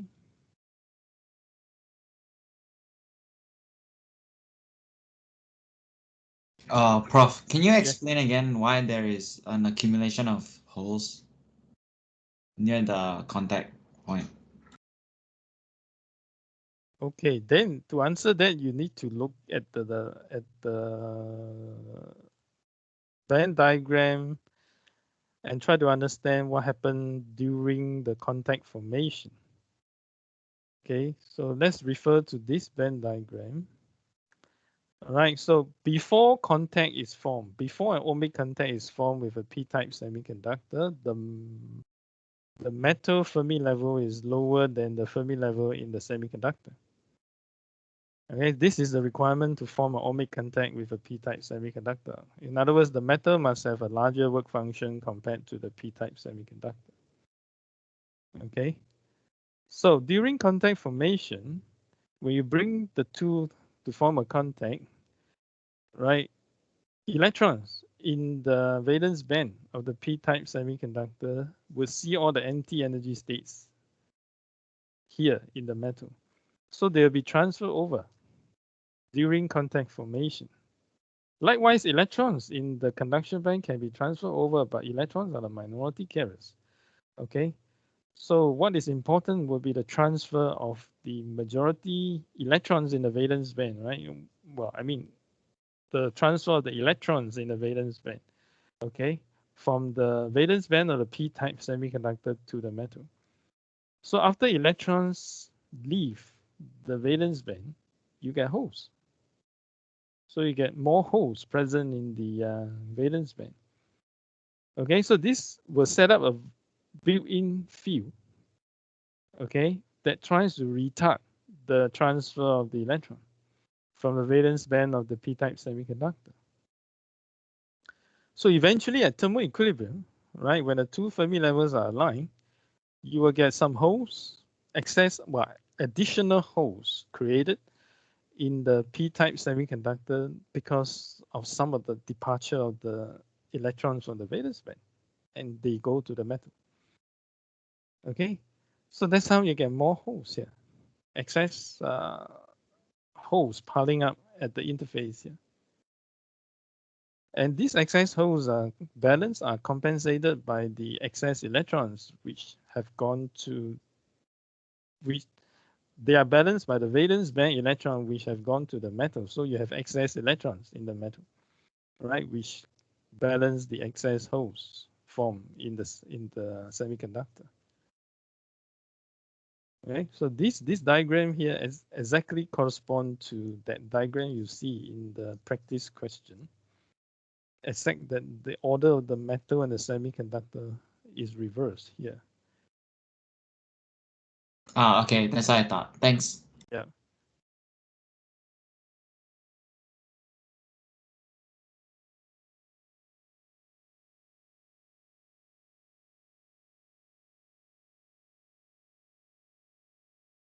Prof, is there any for the p-type OMI contact, is there any intuitive explanation to why it bends upwards when it's brought to the interface?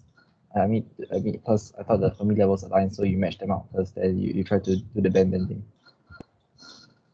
Okay, intuitively you can think of which material is losing what kind of charge, right? So basically,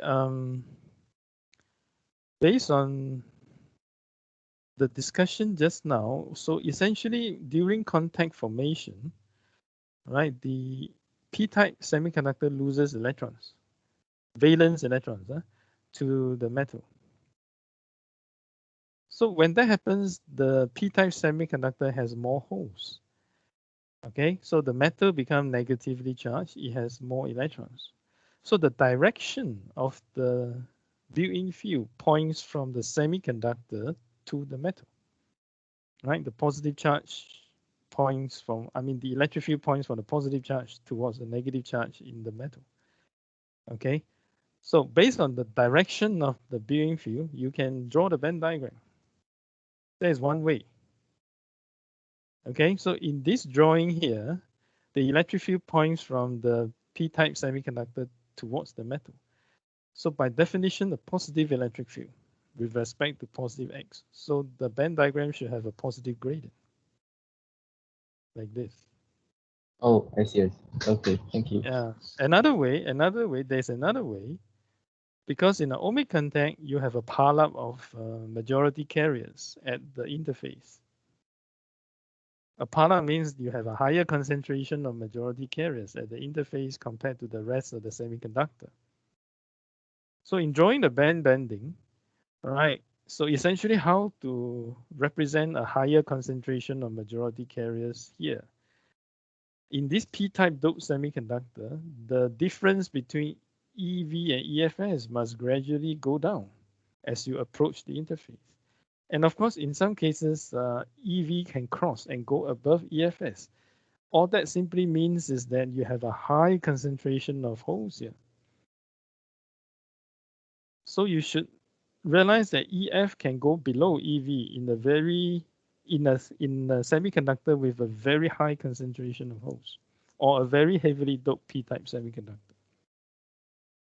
It is possible for EF to go below EV or into the valence band, which is the situation here.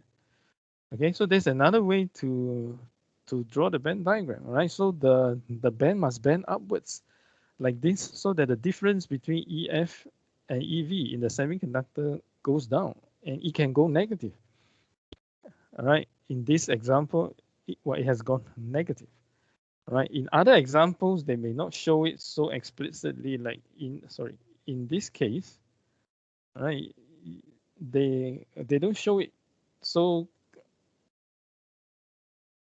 all right, they don't show it, okay, but essentially, this diagram also means that the whole concentration here is very high, is higher compared to the rest of the p-type semiconductor, because the difference between EF and EV here is smaller, much smaller than the rest of the p-type semiconductor. So there's another way to decide which direction the band is bending. Hi, Prof. I have another question. Yeah. So, for the mass action law, right? The P naught times N naught equals Ni square. Does it apply to PN junctions too? Yes, it applies to a PN junction under thermal equilibrium. Oh, okay. Well, then I have another question. For, in the notes, right? They stated that the relatively permittivity of space, right? That formula, that value, the note stated is 8.85 times 10 to the power negative 14. But then I thought it's 8.85 times 10 to the power negative 12. Yeah. Again, this problem is caused by the unit. All right, it's Oh. 8.85 times 10 to the power minus 12 farad per meter is Oh, 10 to the power minus 14 farad per centimeter. oh, okay, okay. Yeah. Understand. So you need to be careful in your calculation. Oh, okay.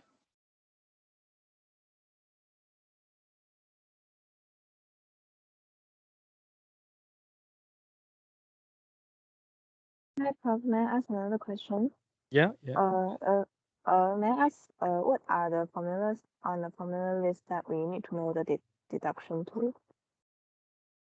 I'm sorry, what are the formula? May I ask what are the formulas that we need to know how to deduce them? How to derive them, you mean? Yeah.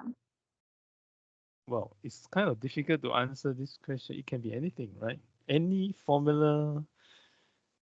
As in within the formula list. No, it can be formula inside the formula list. It can also be formula not given in the formula list.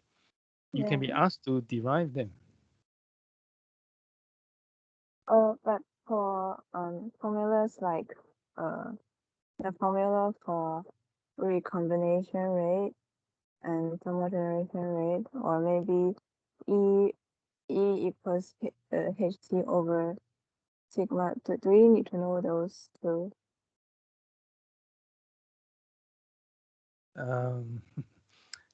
Well, I mean, it's good to know how they can be derived. Well, certain ones, of course, the more complicated ones, perhaps those that you, I mean, those derivation found in the appendices, like appendix A, B, C, and so on, those are not required. Okay. But those that we have gone through in the lecture notes, that, like, for example, I've shown you how to solve the Poisson equation to obtain an expression for the green field. Yeah, those you are expected to know how to derive if the question requires you to. But if they're not mentioned in the lecture notes, then do we need to know? Okay, you can safely say that if the derivation is not discussed in the notes, then you don't have to know Okay, that. I see. Yeah. Thank you.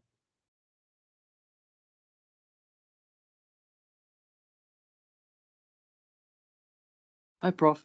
Yeah. Could I check with you for inside this set of questions? Question 3, it seems like I can't get the answer for part A. Question 3, okay.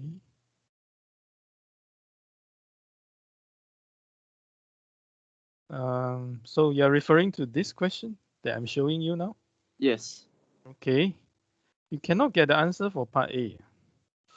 But are you getting close enough values? Or totally? My values for, let's say, NA would be like 210 times 10 to the power of 16. But then when you try to find ND, it becomes something like 8 point something times 10 to the power of 16, which seems a bit off. Not sure. Okay, so you can get NA to be 2.1 something, which is pretty close, right, to the Yeah. answer key. But if you use this, you get ND to be 8 point something. Yeah. Um, When you sub it back into the formula for built-in voltage.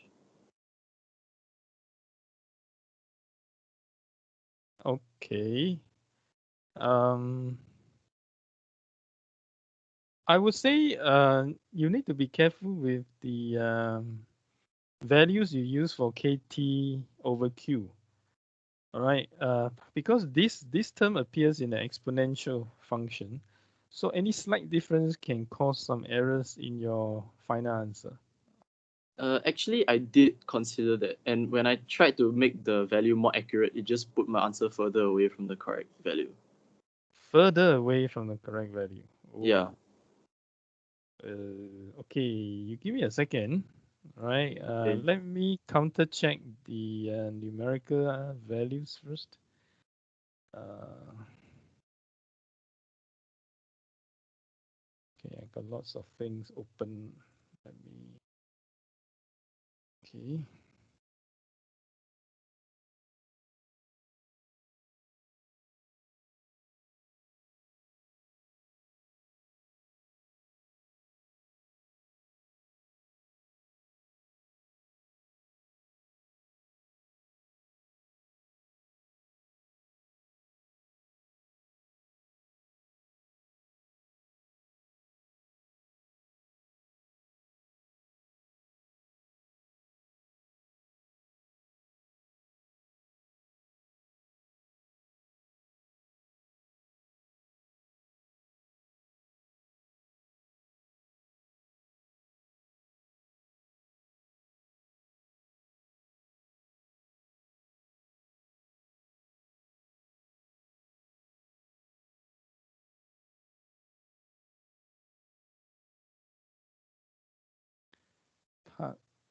A question 3.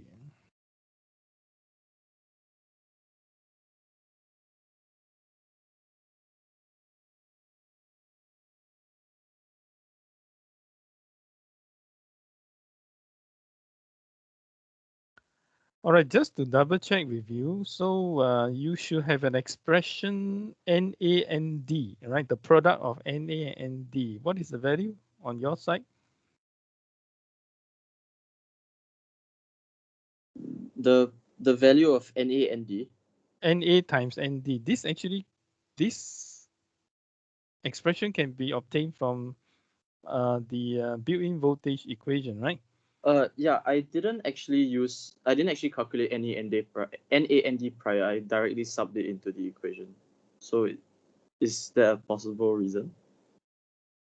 It could be because so I think in your case you have an expression with NA and ND, and then how did you manage to? You still need two equations to solve for NA and ND, right? Yeah. As in when I was doing the question, so when we try to rewrite 1 over NA plus 1 over ND, you obviously get the NA plus ND and then NA ND. So Yes. I directly sub the value of NA ND by rewriting the built-in voltage equation. So then I just use those values and directly put them into the equation. It should be the same. So what value did you use for NI? NI was 10 to the power of 10. Or 10, just in case you use 1.5, because we're so used to silicon. Sorry, just to check, for the value of NA ND, would it be 1.765 times 10 to the power of 33? NAND, the product NAND. Yeah. No, on my side is 1.98 times or 1.99 times 10 to the power of 33. So I guess okay, let's put it this way. I guess if your steps are correct, you don't have to worry too much about the difference in the numerical answers. Okay, we are aware of this because along the way there are so many calculation steps, and then you need to round off something somewhere, and then that will create some errors, and especially if the calculations involve exponential function and kind of stuff. So any rounding off error will blow up into bigger ones, along the way. So we are aware of that. Okay, so you just need to ensure that the steps are correct. That's all. Okay. All right. So but as in, could you quickly just double check the formula, like the value of NA ND? Because I just typed it on my calculator again, and it seems like it's 1.7 something, not 1.9. I don't know how you got 1.9. Okay.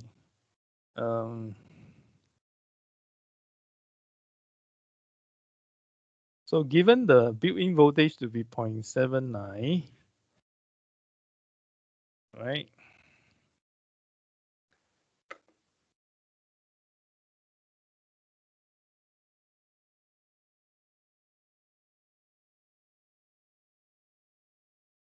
Okay, so 0.79. I'm using the exact value for the Boltzmann constant in my calculation. So let's see if I get what you are getting.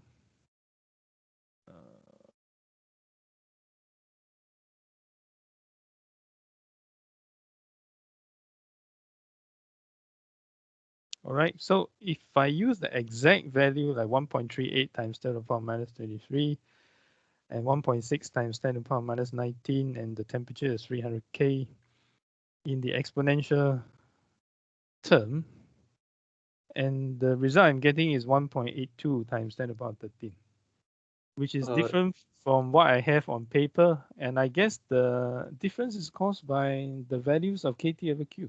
Because in my calculation on the paper here, I use KT over Q to be 0.0258. But when I use the exact value for K, Q, and T in the calculation, I'm getting something slightly different, 1.82 times 10 to the power 33. So the culprit is mainly due to this KT over Q. So just to clarify, what value will we use? Because inside the formula sheet, it gives us KT over Q as 0.0259. So are we expected to use the exact value of? No, you don't have to. You can use 0.0259 in your calculation. Nothing is wrong with that. Okay. Okay, so we are aware of this problem. You know, some students will just substitute the exact value for K, Q, and T. I mean, K and Q especially, right? So the KT over Q will differ slightly, and if this term appears in the exponential function, then the slight difference will get blown up again. So we are aware of this. So don't worry too much about this. Okay, thank you.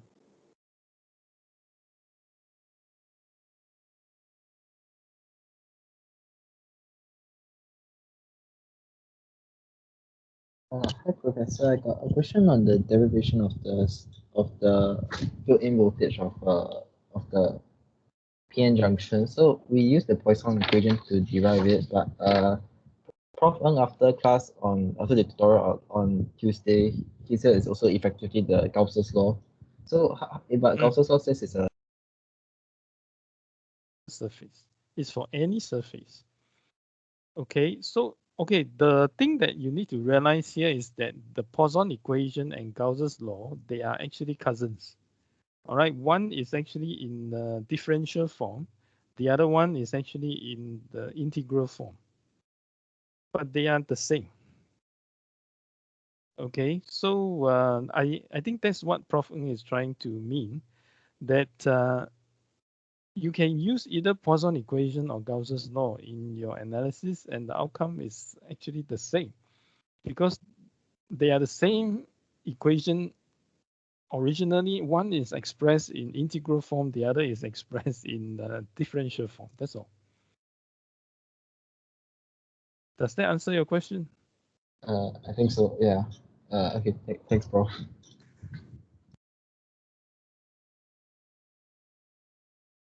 Okay, and I think I incorporated a slide in the notes. If I can retrieve it, I will do that quickly now. Okay.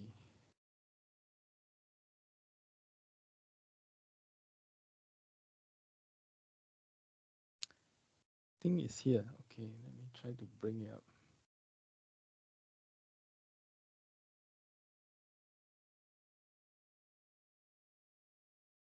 All right, to help you understand better, I think I have included an additional slide which you may not have, but it's actually in the recording. When we discuss optoelectronics, the topic on optoelectronics. Okay, let me bring up.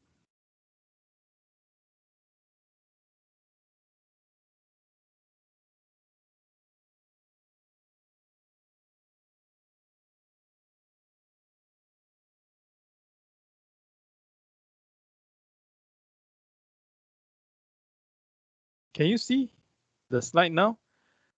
Okay, actually I was discussing Maxwell equation when I added this additional slide in. If you look at equation 1, it's Gauss law for electricity.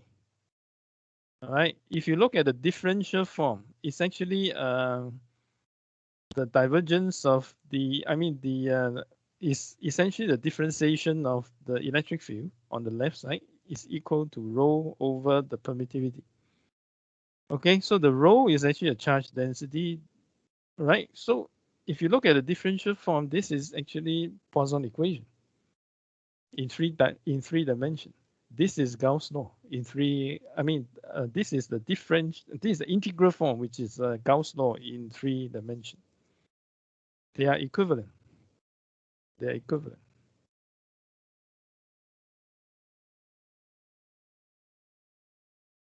It's just that I think in your H2 physics, you did not study Gauss law.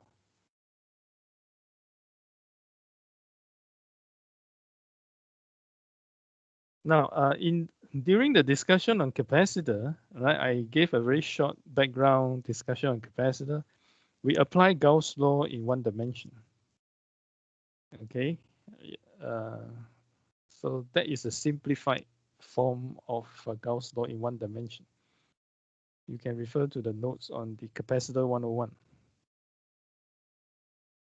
And based on that, you can apply the same approach in the analysis of the PN junction, because in PN junction, we essentially treat it as a one-dimensional device, right? Parameters only vary along the x direction.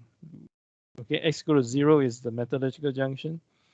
So as you move from the P region, which is on the negative x side, towards the N region, which is on the positive x side, okay, it's a one-dimensional change. So we can apply the Gauss's law in one dimension in the analysis of the PN junction to derive the electric field across the space charged region. You can do that as well. And you will get the same answer, same as the one you got when you use Poisson equation. Because they're equivalent to begin with. Right at the beginning, the two are the same, except they are expressed in different forms.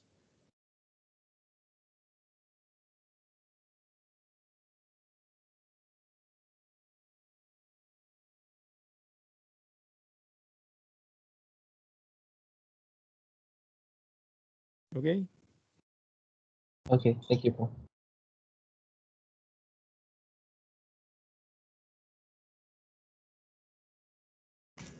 Prof. So Yeah. just to clarify, so wait, let me see.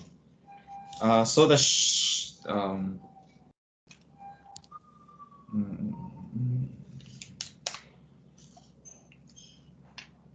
so in the formula list we're given, where is it? Oh wait.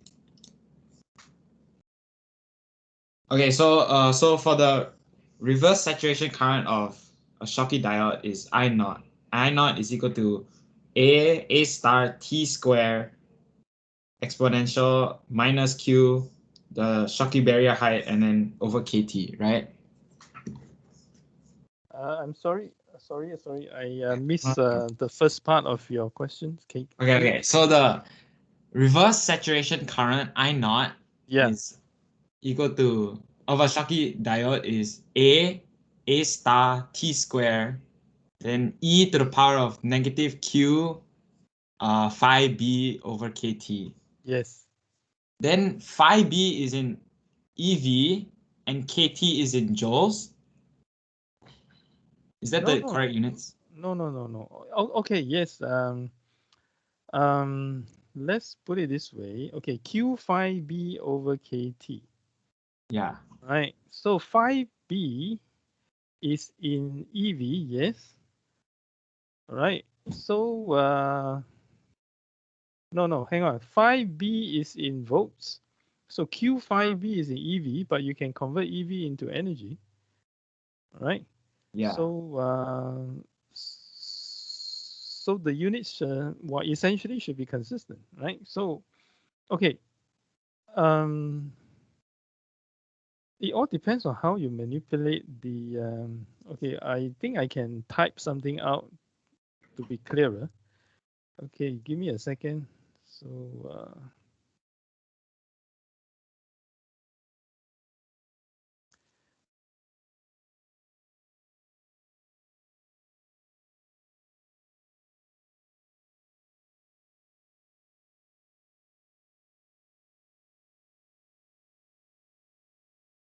all right, so K, so let me just type something out.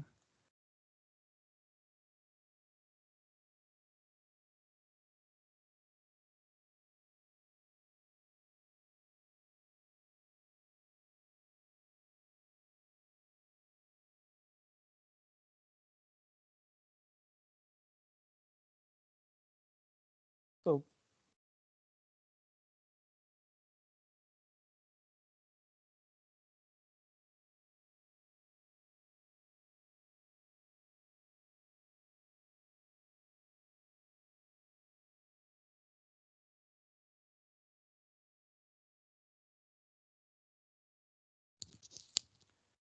all right, so this is the value of K expressed in standard SI unit, joule per Kelvin. Now, if you divide K by Q, okay, if you divide K by Q, you can also express the value of K like this.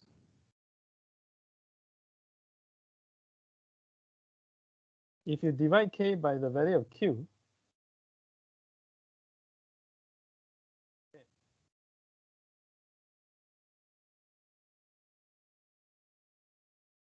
right, then if you divide K by Q, this is the value that you get, but the unit will change to EV per Kelvin.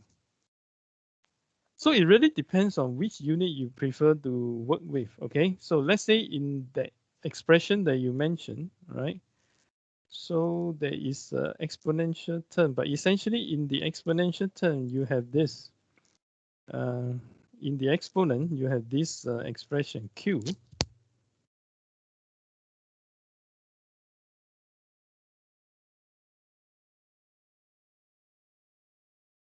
Q phi B.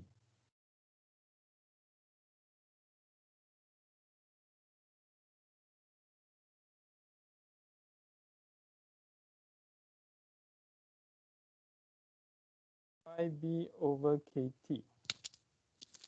All right, so this term should be dimensionless. Okay, this term should end up to be dimensionless.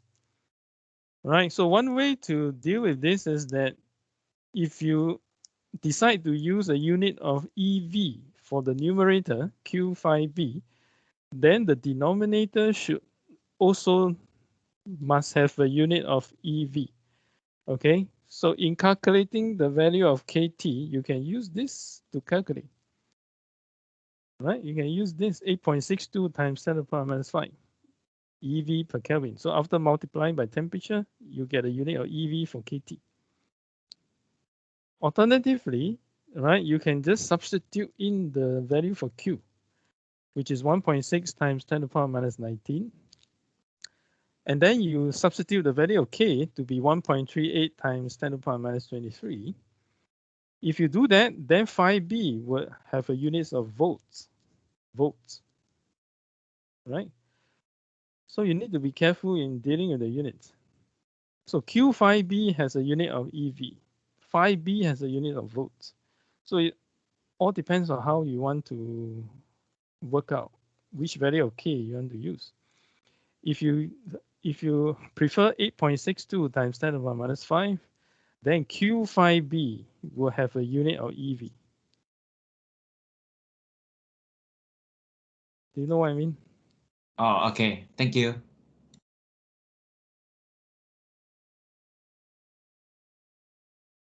Hi, Professor. Yeah. Can I ask something regarding the lab formal report?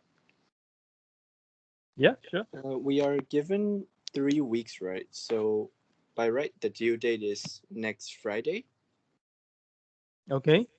But since there's no more tutorials, is there any way that I can submit it if I don't manage to finish it by next Tuesday? Okay. You can submit it during the final exam, which means that you have more time, more than 3 weeks. We are okay with that. I understand. Yeah, after next Tuesday, there will be no more lesson, right? So unless you don't mind coming to NTU to submit, right, which is very far away, right? NTU is very far away. So what we can allow you is that you submit on the day when you take the final exam. Okay, Professor. Thank you.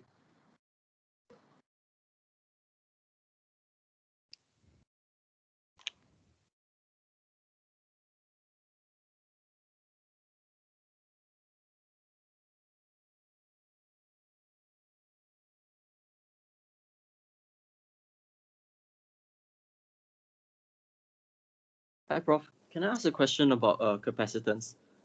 Yes. So the two types of capacitance, you have junction and storage, right? Yes. I just want to clarify that. So is it true that reverse bias is talking about the excess charges stored as minority carriers in the quasi-neutral regions, while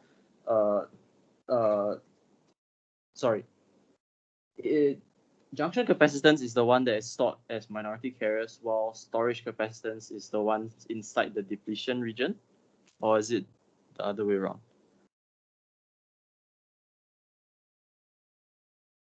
No, I think you got them mixed up. For junction capacitance, the charge is the space charge stored in the space charge region. So these are the ionized dopant atoms. For storage capacitance, it is related to the excess minority carrier charge stored in a quasi-neutral region.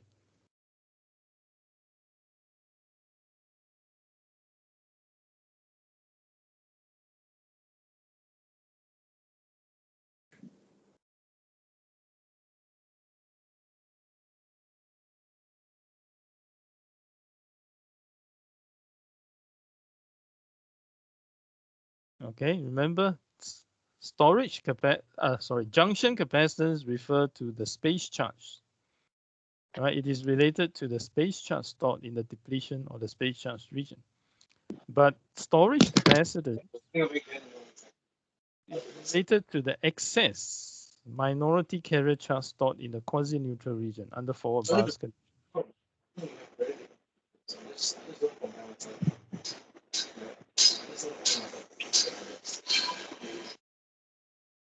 Okay, thank you. I was confused because the diagrams look quite similar. Oh, okay. Just be careful. They are totally different types of charges.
Okay, are you guys still online? Okay.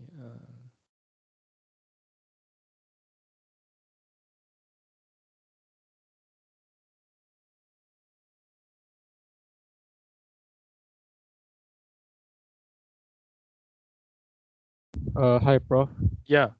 Sorry to ask this question again, but on Tuesday, I remember asking you whether we were tested on the derivation of Poisson's equation, and you said that we only need to know how to apply the Yes. the result of the equation.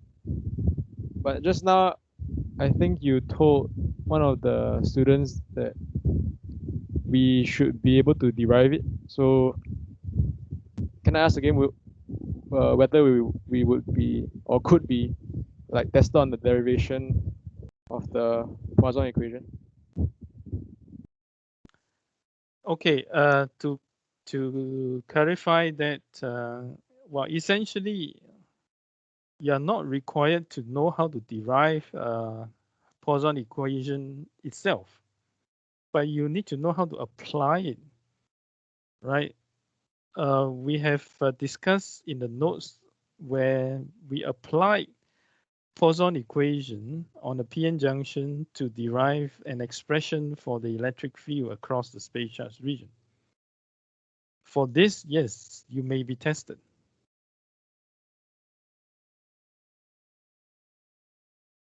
Does that answer your question? Because, so whatever derivations we have gone through in the notes may be tested. So I think that would be a safer answer. Because when you mention, are we expected to know how to derive Poisson equation? Then no, right? It's like you're not expected to know how to derive Gauss law, but you should know how to apply Gauss law, like in the capacitor 101, a discussion, we have applied Gauss law to a capacitor to derive an expression for the electric field between the two plates, if you may recall. Yeah, so for that, you may be tested. Ah, okay, I see. Yeah. Thank you.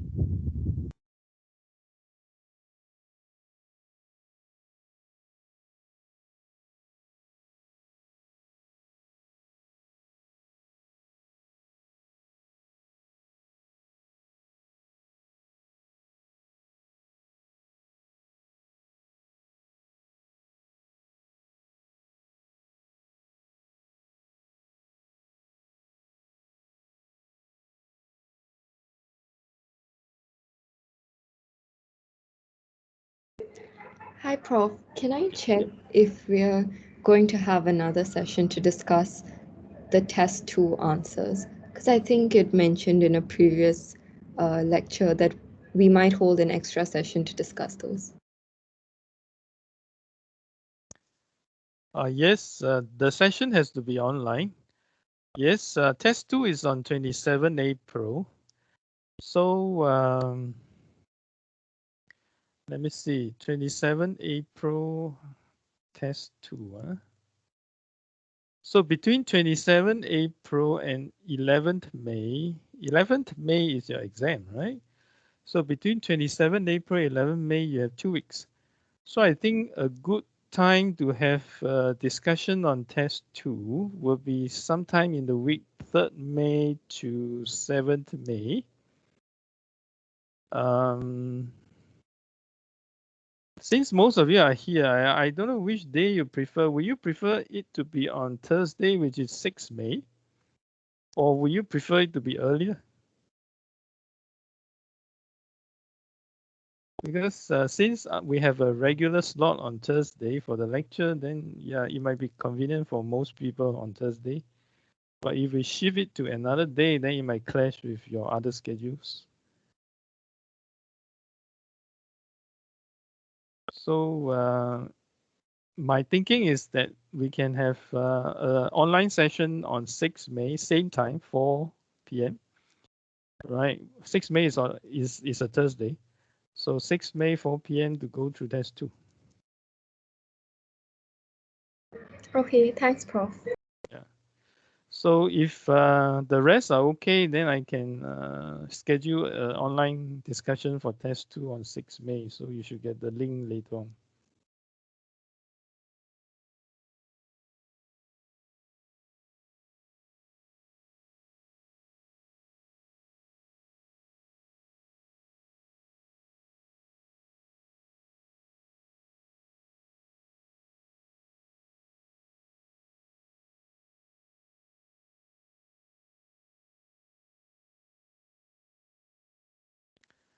Now, if you have any questions along the way, that means between now and your test and between the test, which is on the 27th, and the final, which is on the 11th, you can always send an email.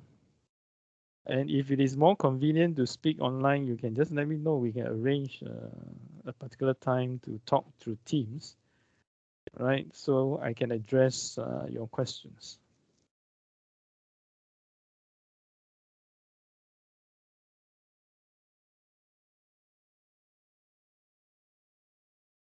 Prof, how do we find out our rankings percentile for our first test actually? I don't think it's been announced yet, right? Yeah, I think it's not announced yet. The last time when I spoke to Prof. Ng, which was I think last week, I think he's still in the process of marking your test one. But the usual practice is that we will let you know the test, I mean the result for both tests, 1 and 2, before your final. I think test 1 should come out earlier because you took test 1 much earlier, right? So test 2 will be marked between 27 and 11. So somewhere in between, you will get the ranking for test 2. But for test 1, I think it might be out pretty soon, right? He should be finishing the marking. So will it be sent by email or how will it be announced? Oh, okay. We would announce it through the course website. there is a grade center in the course website. So you can check it there. Of course, an email will be sent to notify you that the ranking has been released. All right, so you can go to the course site and check your own ranking. So each one will see his or her own ranking through the course site. Go to the grade center.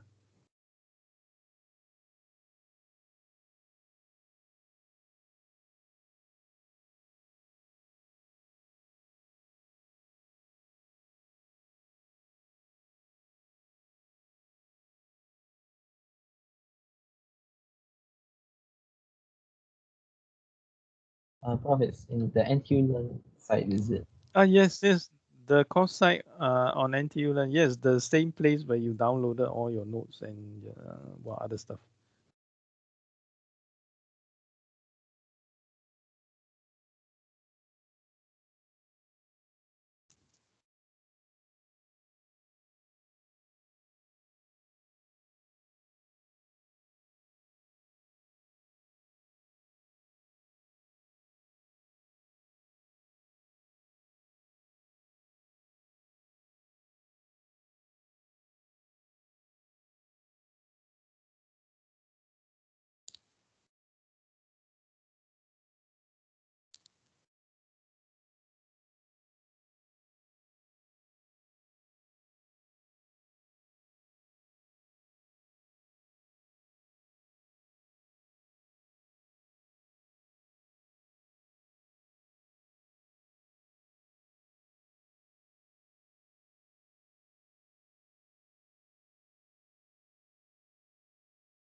Okay, so any other questions? If not, then we can call it a day. As I've mentioned, we can keep in touch through email or through online session. So if you have any questions, feel free to send an email to me or suggest a suitable time to talk through the Teams. Right.